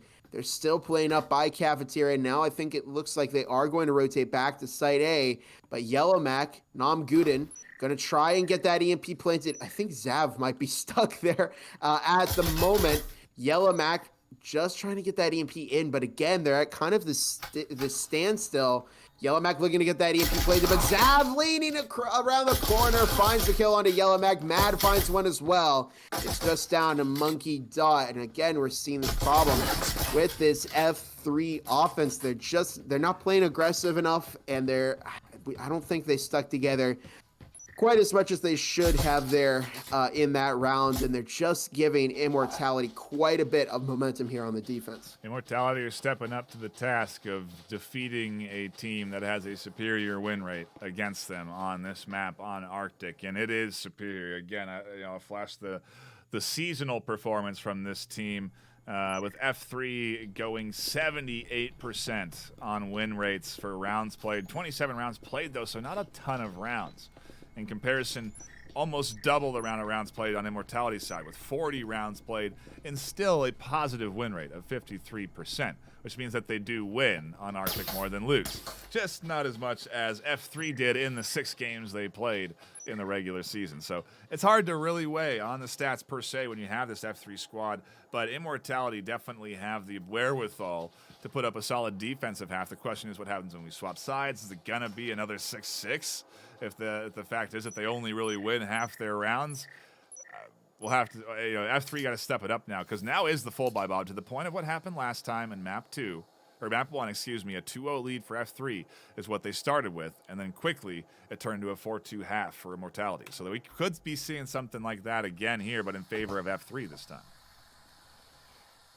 Yeah, Immortality is coming off a lot stronger than they were on Hideout, though. I don't know. Maybe they've got more confidence here, or I don't know what the deal was, but they've taken these early 2 rounds. Again, we're on the rifle round, so we could potentially start to see F3 EU build up their own confidence, but F-tier frag toss, it's not going to go where they want to at all, and it's really just an unfortunate loss of utility there. 2 minutes 10 on the clock, as it looks like F3 getting ready to attack the server corner.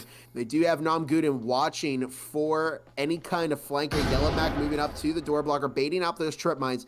Now just 2 minutes on the clock as F3 getting ready to open up Site A. There's the breach. There's the frag toss. Not going to find any damage. Again, a little bit shallow from Immortality, with 1:45 on the clock.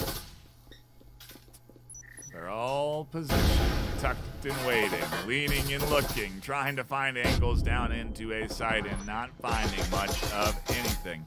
As everyone alive and healthy, despite the utility that's been tossed. Finally, Mad connects onto Akira. A nade gets tossed.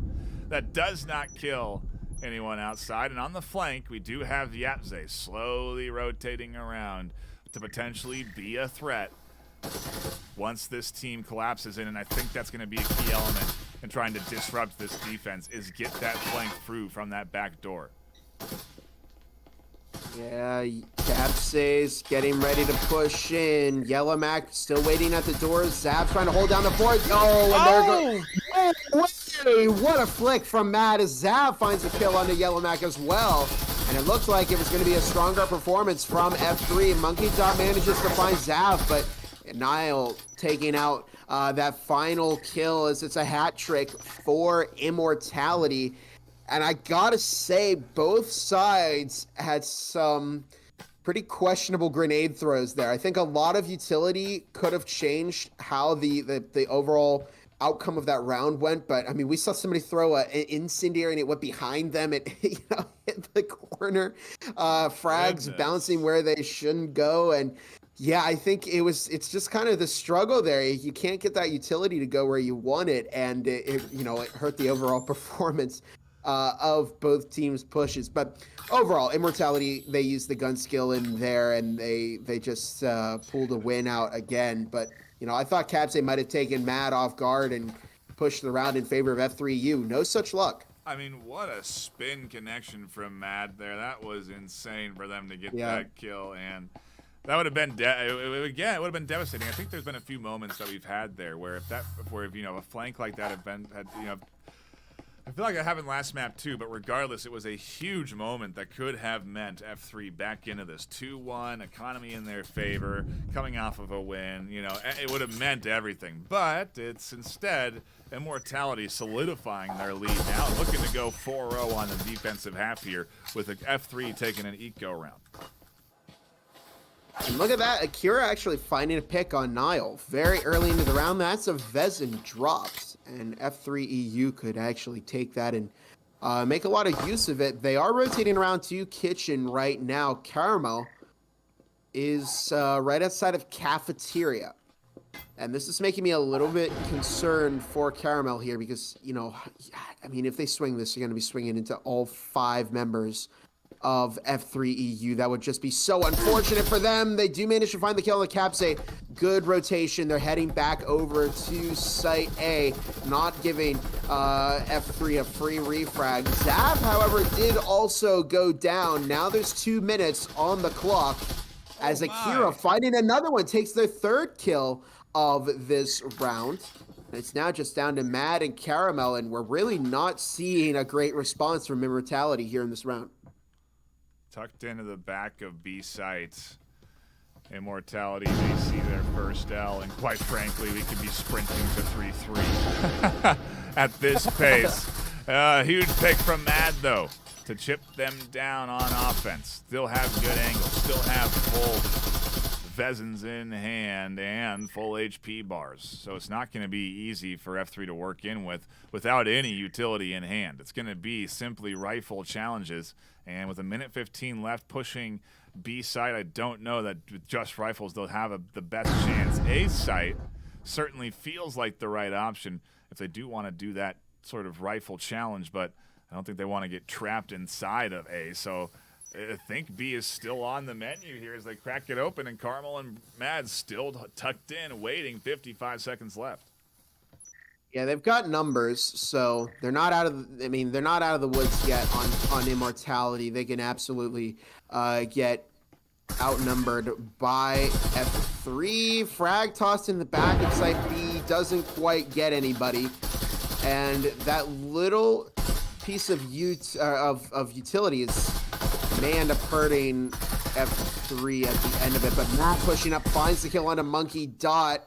Yellow Mac looking to escape along with Nam Gudin. Now the EMP has been planted. Yellow Mac looking to bring it around to Jim. And Mad looking for Nam Gudin. And we're going to have to see a double swing in sync here. Caramel does find one. Oh my goodness. What a double kill from Caramel as it's now just down to Immortality to defuse that EMP and Nightfire. I think they're on very, very good track to pull, at least a first half lockout here, maybe even a win out of map 2 very, very early. We'll see. I mean, okay, we didn't talk about this. If you 7-0 this map and then go into map 2 or map 3, Immortality need 1 win. 1 round. It's 1 round to get the series. So, like, it's the last thing you want. You need to get your foot in the door. And I mean, it's the offensive half. It's the final 2 rounds. The full buy coming in from F3. They've got the utility health syringes that they didn't have going up against Immortality last round. And so maybe it'll be enough for them to squeak out a couple of rounds. Because then it also gives them cushion going into map 3 if they do lose here. Every round matters in this best of 3 because there's no ties. You know, there's gonna be a decider. There's gonna be a winner. And it's in this point right now, Immortality leading solidly 4-0 on their defensive half against a team that hasn't. This is now a 60%. If the best they can do is a 60% round win rate. So they're already lower than their average over the regular season on win rate on this map in Arctic on the F3 side. Yeah, it's really tanking their numbers here for Arctic in terms of those wins, as Nightfire had mentioned. So it's time for F3 to lock in. Yeah. You know, we've got rifles. Let's put them to use. This is the big loss bonus that they needed. And now they've got the Vezins out. They've got some heals as well. Monkey Dot played support for the team, made sure they all had attachments, made sure they all had utility. Another incendiary tossed. And again, I'm not seeing the value coming out of that one as they threw it on top of another Incin. It didn't really block out any rotations, but we do see, oh my goodness, S-tier frag. I completely take everything back. Captain Caramel there. I was wrong. F3 EU, absolutely. Making use out of that util. Yellow finding Zav. As Nile making their way through the rotation. Namguden may find a pick there. They have a super good angle. Oh my goodness, Nile just getting shut down, and now it's down to a 2 versus 5 between Sam Smith, Matt, and then the rest of F3. Yellow Mac team kills themselves with reverse friendly fire. Oh no, please, they have the numbers advantage here. This should be a round for F3 EU. Yeah, they have a great opening. This F3 team has had really great round. You know, they tied 6-6 on map 1. So, you know, they're here to compete, and they're battling against Immortality every bit of the way. I'm happy to see them contesting here as well in this second half, because I was really worried that this map 1 would really start to run away in Immortality's favor. And it's still not over yet, but they at least have a 4-2 advantage, make it a 4-1 advantage, make it a 4-0 advantage. And finally, a round on the board for F3. Okay, there we go. Huge. That is Huge. what we need to see from F3. That's how you make use out of that loss bonus. And now they're going to get the eco that they need. They can really turn this around. Let's go 4-2 into the second half. That would be good momentum for F3 EU. I got to say, I was pretty worried when Mac killed themselves. I was going to say, don't lose your momentum like this. You know, if you lose this 4-2, it would be just complete shambles for, F3. But hey, they locked in. They are bringing this back here. They can go 4-2. That would give them the padding that they need to have a good defense and then potentially find, success against Immortality. But look, it's still, one round that they have. They have a mountain of work left to do to catch up in this game. So they are not out of the woods by any means, but they put a little dent in Immortality's lead, and now they can absolutely take advantage of that to turn things around in their favor. Here's the reality of the Immortality lead is it's very dependent and reliant on the clutch execution of Mad, who has 9 kills for the team right now. If you look at the KDs of F3 compared to Immortality, they're actually higher in kills if you get rid of Mad. And so it's risky to have that kind of reliance on a standout player who is ultimately playing a very good half here. And it may lead to a couple of round losses if that standout shooter goes down early. So smart to keep them tucked into the backside and waiting for this push to come through, pushing Nile up onto that front line, trying to find out some early picks. And let's see if Mad can continue to pad on to those stats, go into the double digits before the half is over. It'd certainly be quite the accomplishment here. I think it's always quite the feat to go, double digits in the postseason, right? It's everybody here is playing at their best. You might have some teams during the season there, they're just goofing around because they're not taking it too seriously. But with the money on the line here and the prizes on the line, everybody's going to be playing their absolute hardest, and to go into those double digits is quite the feat. But yeah, as Nightfire said, can't always rely on one of those standout shooters to clutch up for your team, because if they do go down, well, then you're in a pretty tough spot, because that's left to everybody else now to cover for that. But in any case, here comes the push from F3 onto Bunks. Zavdislav might be caught in a very, very tough spot here. I think they're playing way up towards the front of the site with no cover at all. Oh my goodness. Capsay finding that kill. I'm not sure what the positioning was there. Capsay dropping a second onto Mad, and that's exactly what we talked about, Nightfire. Nile manages to catch a refrag onto Capsay, but it's a much better start for F3 EU. Doesn't quite get into the corner enough. EMP doesn't go down, and that frag catches the kill before EMP's planted. It's stuck on the wall now.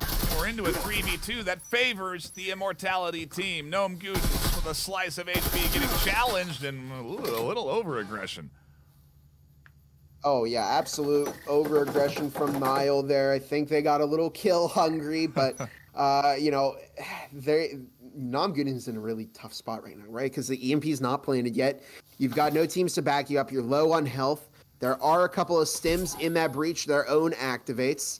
But there's only 15 seconds left, so they're going to have to make a move here. Get that EMP planted very, very soon. But Karma is waiting and finds that headshot onto Nom Gooden to make it a 5-1 game as Immortality heads to their second half. Not good. This is the big one, right? Yeah. This pistol round, if Immortality finds success here, I think they have enough momentum to carry them through to a win. And then, wow, the pressure would certainly be on for map 3. No kidding. And again, a reminder for those tuning in, map 1 went 6-6. You can see the scoreline over there above me underneath the current scoreline of 5-1 for Immortality in map 2. If Immortality wins 7-1, or map 2 5-1. If Immortality wins 7-1 here in map 2, then all they'll need is 2 points in map 3 to win the series, because that's how it'll work out in terms of round wins. Because even if Formula 3 were to win the third map and give up 2 points, it would then come down to rounds, because they would be tied in map wins. And rounds would be won by Immortality if they scored 2 points. And so it's that's what it comes down to at the end of the day, is because we've tied a map, rounds could decide things. On the other side of things, they will decide things if Immortality have anything to say about it. But there's still some wiggle room here, Bob. There's still 2 rounds to be played, potentially at least, in this half, and many more, quite frankly. They could still even win this map as they swap sides and go on the attack for the or on the defense, excuse me, for the F3 squad. Some early entry from Immortality. They're heading right over to Site B, and Zav finding Capsay pretty early in the round. They're looking to get that breaching foam on the wall and get that open. Zav, hopefully they won't take themselves out with the breaching foam, but Carmel on a rampage, dropping 2, dropping 3 with the Taurus. There's map point for Immortality here on map 3. Now this is, if the pressure wasn't on before, I think it's on now for F3. Yeah. Very, very tough for F3 here to regroup. And you can see they understand, obviously, the importance, because it is map point, and the need to full buy-in to this round on defense. So we're seeing the double omens coming in on the side of Akira, Yellow Mac, Vipers from Gnome, and Yapizi. They're picking into the SMGs, which aren't standard for a second round if you lose. And they're going to do their best to get back onto the board here. This means that even if they win, they're in kind of still a tough spot. They're going to be fighting and scraping every round from here on out, because it's map point for Immortality. Yeah, and we'll see if F3 can bring it back. That's 5 rounds in a row you have to win to tie up this one. And then go into the third map and potentially try and go for a win there. Nightfire, you and I were joking. I mean, earlier, this could go to 3 maps, all 6s across the board, and then we'd have to play that 4th map, and then they tie on that one as well. But yeah, so there's the potential for that. I mean, F3, they may put up a fantastic defense here. Round 1 didn't go very well for them, but they're investing here. I mean, you're seeing SMGs from every single player, Vipers, Omens. If they manage to get this round in on Immortality, they may be able to convert this into a successful half and potentially bring it 6-6 into the third map. But it's still so much work that they have to do in order to secure that result that they're looking for. In any case, 2 minutes 15 on the clock. Here we go into round number 8, what could be the final round in this map. Could be indeed, as Carmel opens things up with a nice headshot on from the Taurus, and more coming in from Sam. Monkey Dot springs out, and they'll get absolutely punished by the 4 left alive from Immortality.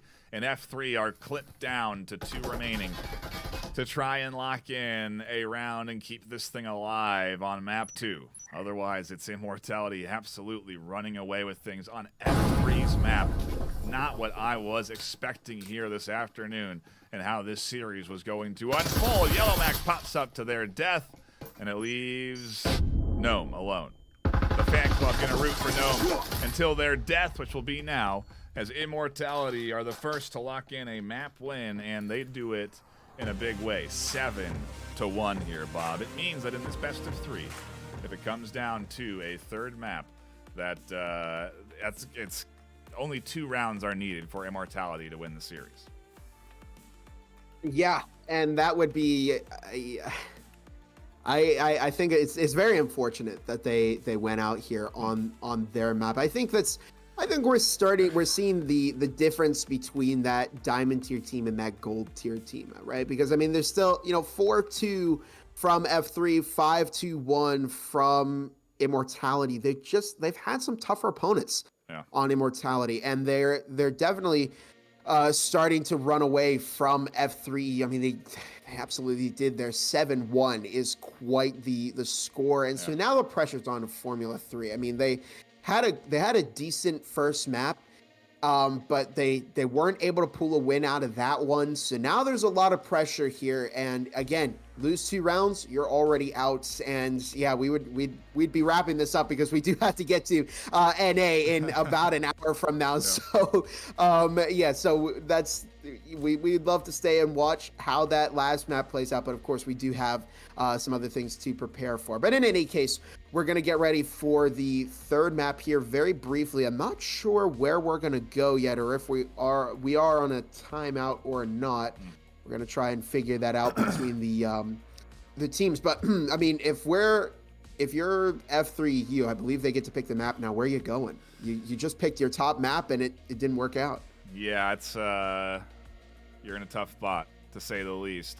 It's actually, I gotta wonder. I think Immortality may have picked that map because they're away in this series. I think no, they'd be home. Immortality's home. You're right. You're right. Yeah. So it's interesting. So the Immortality are going to pick the map. Yeah, so where do you go? I guess I would say probably Factory. We did Hideout, and so I think Factory's coming up.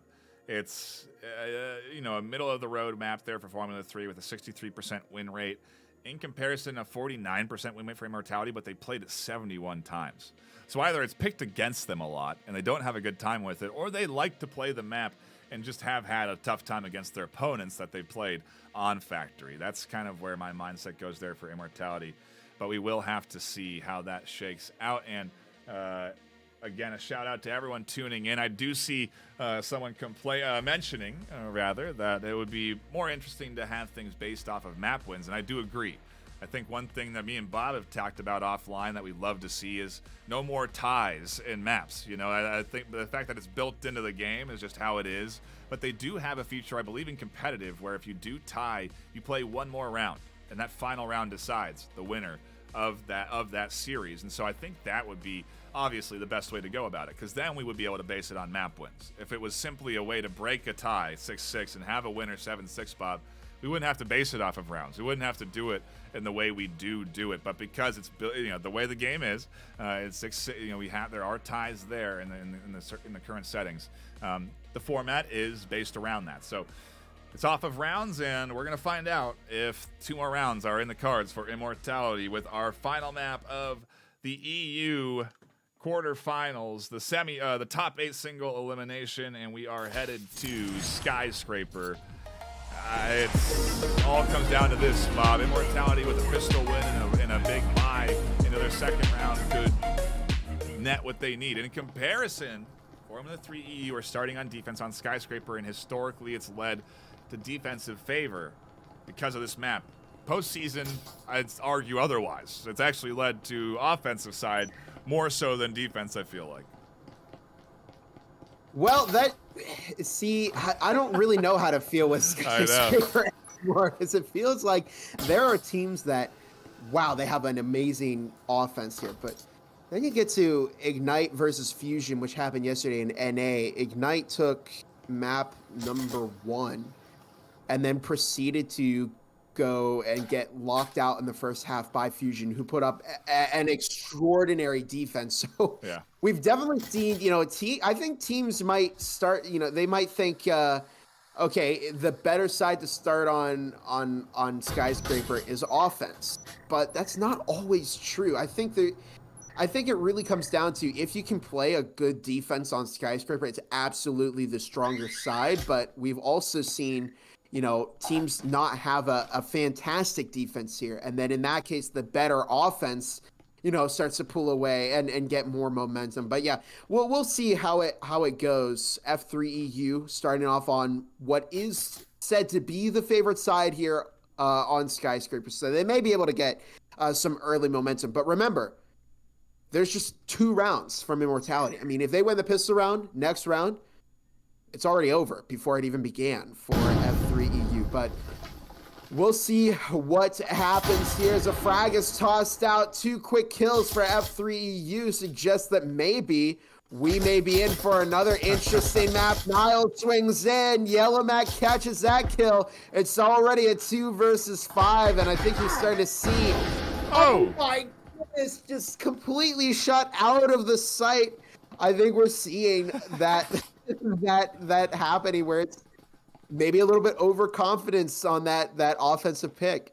Bob, it's like let's go down the rabbit hole, and in theory, the path to victory starts now for Formula 3. The road to the comeback is here, and the train is pulled into the station. They need to get it fueled up and on its way, and that's going to take some time, quite frankly. It's going to take multiple rounds to get that train fully chugging down the comeback track, as they are up 1-0 here and got 5 more points in the half. They put up a perfect defensive 6, so it's all up to the pistol round to decide their fate. And, well, they could technically still go 7-1 and push us to a 4th map at that pace, but at that rate, but let's see. It's too early to say that for sure, because when we go into these full buy rounds, we have seen a lot of back and forth, a lot of trading between teams, and, well, it's a big buy here for F3.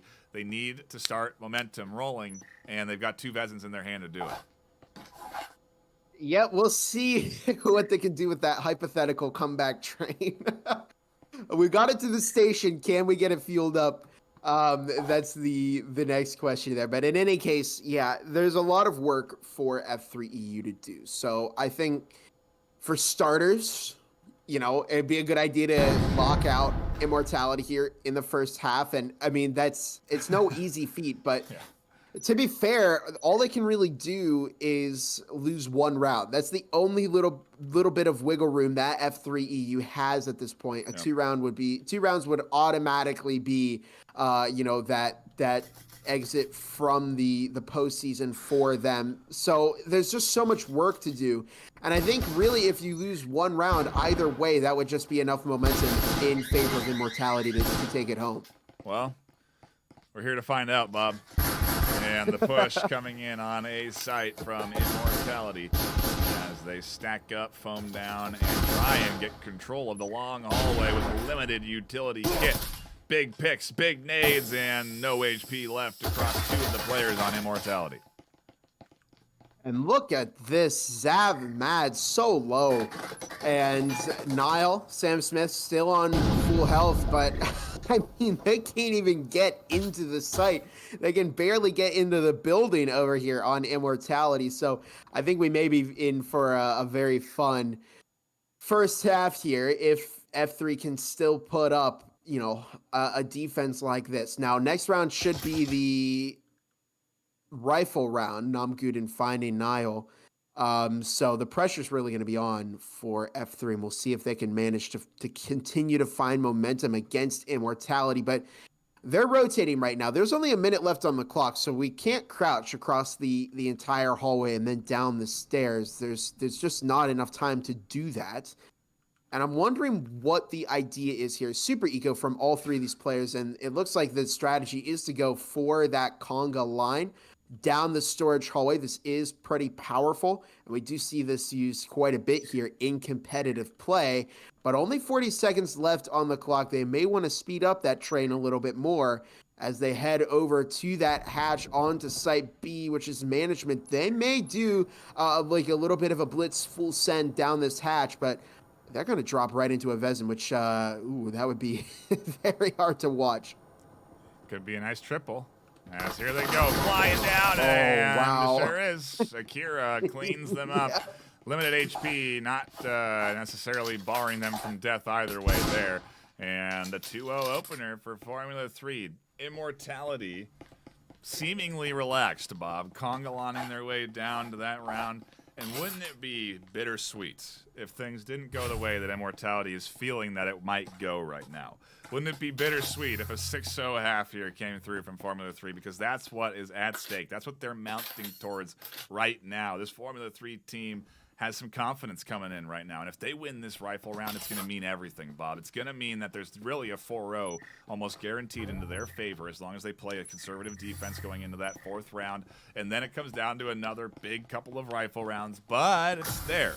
And this train's almost out of the station, Bob. Fuel is going in, and we're almost starting to believe in the comeback. Absolutely, yeah. I mean, this is the big test, though, like I was saying, because this is the rifle round for Immortality. So this is realistically their best chance to start turning this around and shutting down the comeback before it can really gain all the ground that it needs to. I think to the point they're doing the conga line there, they really realized, you know, they didn't have a whole lot there. They had 3 Jespers, right? They didn't have the momentum that they needed to take out those Vezins. So they're looking to build up their confidence here in this round. And it may, they may be able to find some momentum here, but they're not going to let the pressure get to them, you know, this early in the game. They realize they only need 2 rounds. They have 12 possible rounds to get that outcome. So there's time for Immortality here. At the same time, I don't think they should get too comfortable. Yeah. Try and close this out as quickly as you can, because it can really, come back to bite you if you aren't, paying attention and letting your opponent take too many rounds. At the same time, you've got to be focusing up here. You don't want to let it get to you, but you got to get more focused and ready to find these picks that you need. Ooh, the pressure. It's on. The life of your season on the line for both of these teams as the loser is done and out and the winner moves on to next weekend for a chance at first or second place, taking home $1,800 or $850 in cash depending on where they place. So there's money on the line for these squads, and, well, they definitely seem interested in trying to secure it amongst the EU region there. We interviewed them, so I imagine it's on their minds now as, again, every round matters, and, well, like we said, 2 more to go for Immortality, and they got themselves advancement to next weekend. Full spread coming in here, Bob. Yep, no pressure, right? Finding Namguden, who did manage to take out Zav earlier in the round. Carmel, what? He is on the flank. Capsay looking to move into storage to keep their flank covered, but now we find a numbers advantage in favor of Immortality. Akira manages to drop one, gets refragged by Mad, and now it's down to a 3 versus 2 as Mad does go down to Monkey Dot. Sam Smith, however, catching that refrag. It's now just down to Capsay, who does manage to find one, and it's now just down to 1v1 between them and Sam Smith, and it's down to a pre-fire swinger against Swung battle. Capsay just to find a bit of damage, but there's the EMP going down. It's a by Sam Smith looking for the damage on the Capsay, but Capsay finds that kill instead, and F3 EU managed to keep it going, keep that comeback train moving, and I think they've got the fuel, and we're now leaving the station. What is happening, man? It is out of the station 100%, trying to push for the 4-0 here now with a commanding economic advantage. Oh, wow. Immortality, despite the full eco in round 2 and all of the elements they need, and for as far as utility and rifles go for round 3, they do not get it. And it means that, like we said, their economy is in shambles and another eco round's coming through. This time, though, they're going to go a little bit heavier in on their eco round. They're going to go with an SMG buy, a drone, health syringe, and some foam, because they need it. They need at least something to try and get some early picks against this fully kitted F3 team with all the utility they could dream of and some money behind them in case they do lose this next round.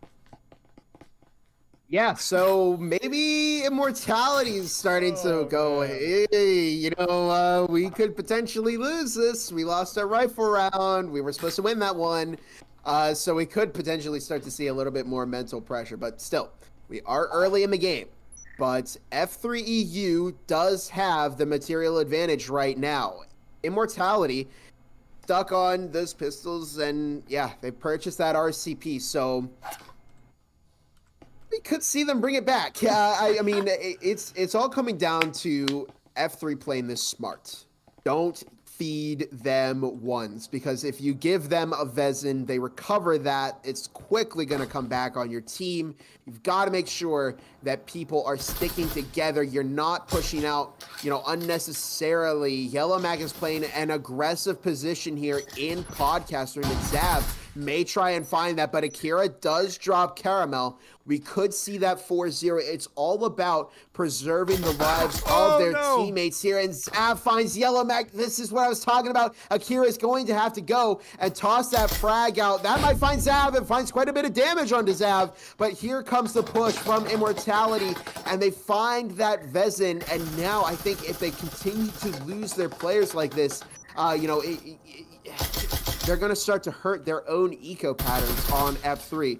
So they have got to start finding this round against Immortality. And again, they need to keep their players up, because that would be a loss bonus for Immortality. And then that might potentially give them more money to work with than F3 themselves. Yeah, and it's like how seriously do you take this team right now? 4-4, you've got a Vezin, though. I know it's crazy to suggest, but maybe try and not really go for the win and just look for maybe 1 or 2 more picks so that you can have a bit more of a comfortable next 2 rounds. You know what I mean? Because right now they need to go into that back half with a little bit of cushion, and that's not good. Sam goes down, and Nate does get tossed in. Doesn't catch any damage. Niall finds a headshot. Down goes the Vezin. Another pickup from Akira, and they win another round. F3 is up 4-0. We're not out of it yet. F3 EU 4-0 as Immortality is starting to feel the pressure mounting up. Here comes a rifle round from them, though, as they purchase 4 more Vezins. At the same time, we're seeing pressure on F3 EU. Yellow Mac not able to buy a Vezin this round, and that can really come back to haunt them in the end there. But again, they're playing support for their team. They do have 3 healing syringes. So, yeah, at this point, it's all about, well, I guess this round, if they manage to pull out a win against Immortality, it would really hurt the eco of Immortality. This is their loss bonus. If they lose this one, they're going to be hurting for cash next round. They're investing heavily here. Mad might be able to field a Vezin, but this is going to be the big push from Immortality. If they can go 4-2, I mean, it would be over. So this could be the potential start of their comeback against Formula 3 EU. Will it happen, or will F3 manage to shut it down with just enough time left? I mean, this is just such a close game at this point, and I'd like to say that they could get, that first half lockout here on F3 and then they'd cruise, but no, they still have, I think the hardest part yet is still to come, where they swap sides, go on the offensive half, and then they would need to find, enough rounds to close out this map. They just have a really tough map ahead of them still. Yeah, we're not there yet. There is still a lot to go for F3 to win. But they can win, Bob. It's in the cards right now for F3 still, as they do go into the full buy, the all-important full buy, and Sam cracks the egg of bathroom. Down goes Monkey Dot, but not before they find a kill, and a beautiful wall bang. A trip mine, matter of fact, catches the EMP user and keeps things even into a 3-3 for F3. So maybe this is lending a bit of an advantage to F3 EU. They've really thinned out the Immortality numbers, and now they can't really, I think they may have a slight advantage here on F3 EU in terms of positioning and how they can play out this push. They're sending Nile out into Courtyard right now, and there's the two-prong into the B2 Lounge. Nam Guden just not in a good spot, and they do get caught out by Nile, and here comes Caramel making their way through. I don't think they had people where they needed to be in B2 Lounge, as that EMP is now going down. There's a frag grenade, but not where it needed to go at all. Nile finding a second pick. It's now just down to Capsay, who does manage to find the kill on Nile, but Caramel shutting things down.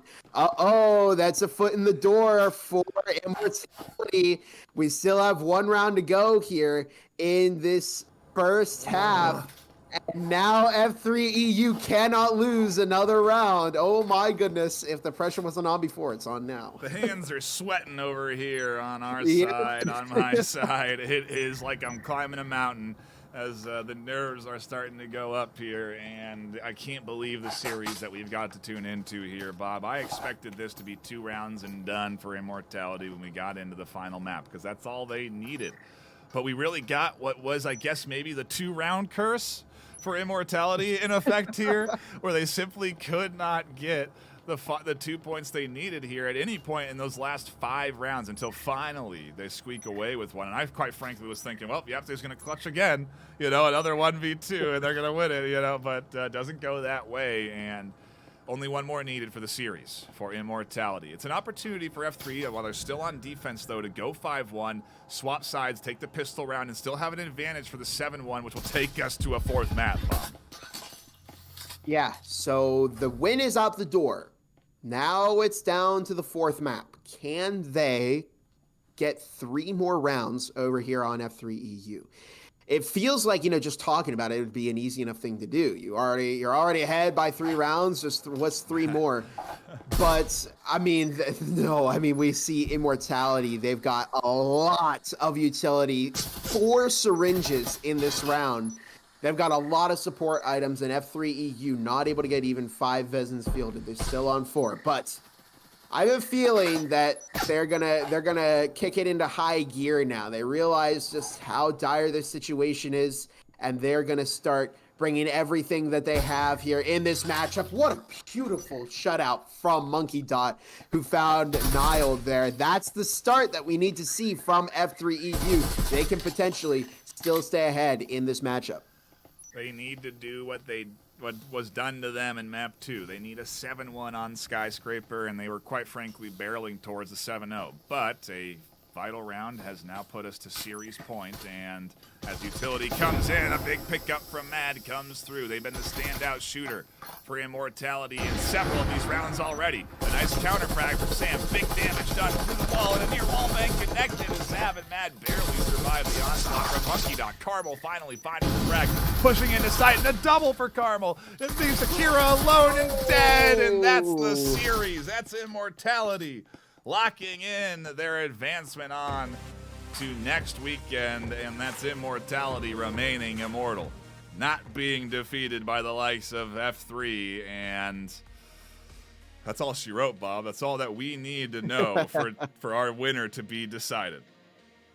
Yeah, shame for F3EU. They had such a promising start there, but hey, at the end of the day, this is the nature of the postseason. We can only have one winner. We can only have one team moving on to the next round. And in Immortality, they really came to play here, but I don't know. I mean, I think F3EU certainly did a pretty good job, and they're showing us that, you know, Immortality is a team that can have a pretty tough time. So now that they're moving on to the next round, who are they going to play against? Let me see if I can find it here on the bracket. The winner of would play. I think the winner of who just played today.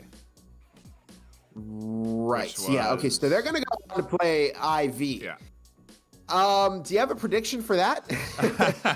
I don't know. I don't quite know. You know, I think we'll save those predictions for the pre-show, for the semis next weekend. Right, yeah. So do keep your eyes peeled for more streams next weekend, as we will have another pre-show, another lead up, a whole, the whole fair of what we've got here, but even more intense, as the winners there will be moving on to first and second and third place potentially at the end of the day. Next weekend is our finals for the season, the finals for the tournament, and next weekend we'll have a first, second, and third for EU, and 2 teams moving on for NA to play live at VRML Con in July in Denver, Colorado.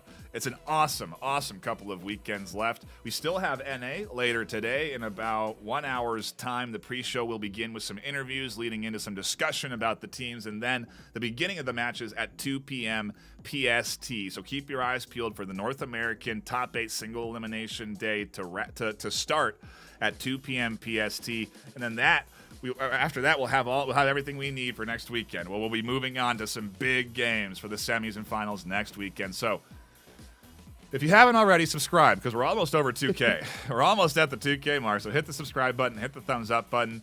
That's going to be it for me and Bob here this afternoon. Bob, any final thoughts before I send us off?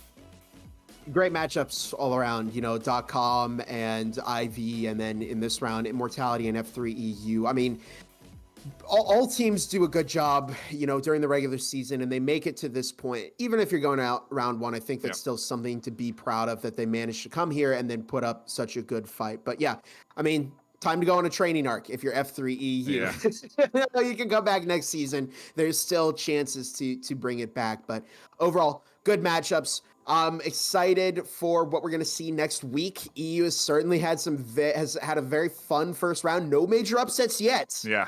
But next week may be what yields that. And then, of course, we will have a finals winner. Yep. It's like Nightfire said. But in any case, we got to get ready for NA coming up. So we're going to head out of here. Have a fantastic rest of your night, everybody.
VRML is brought to you by Helga, the esports manager, Triangle Factory.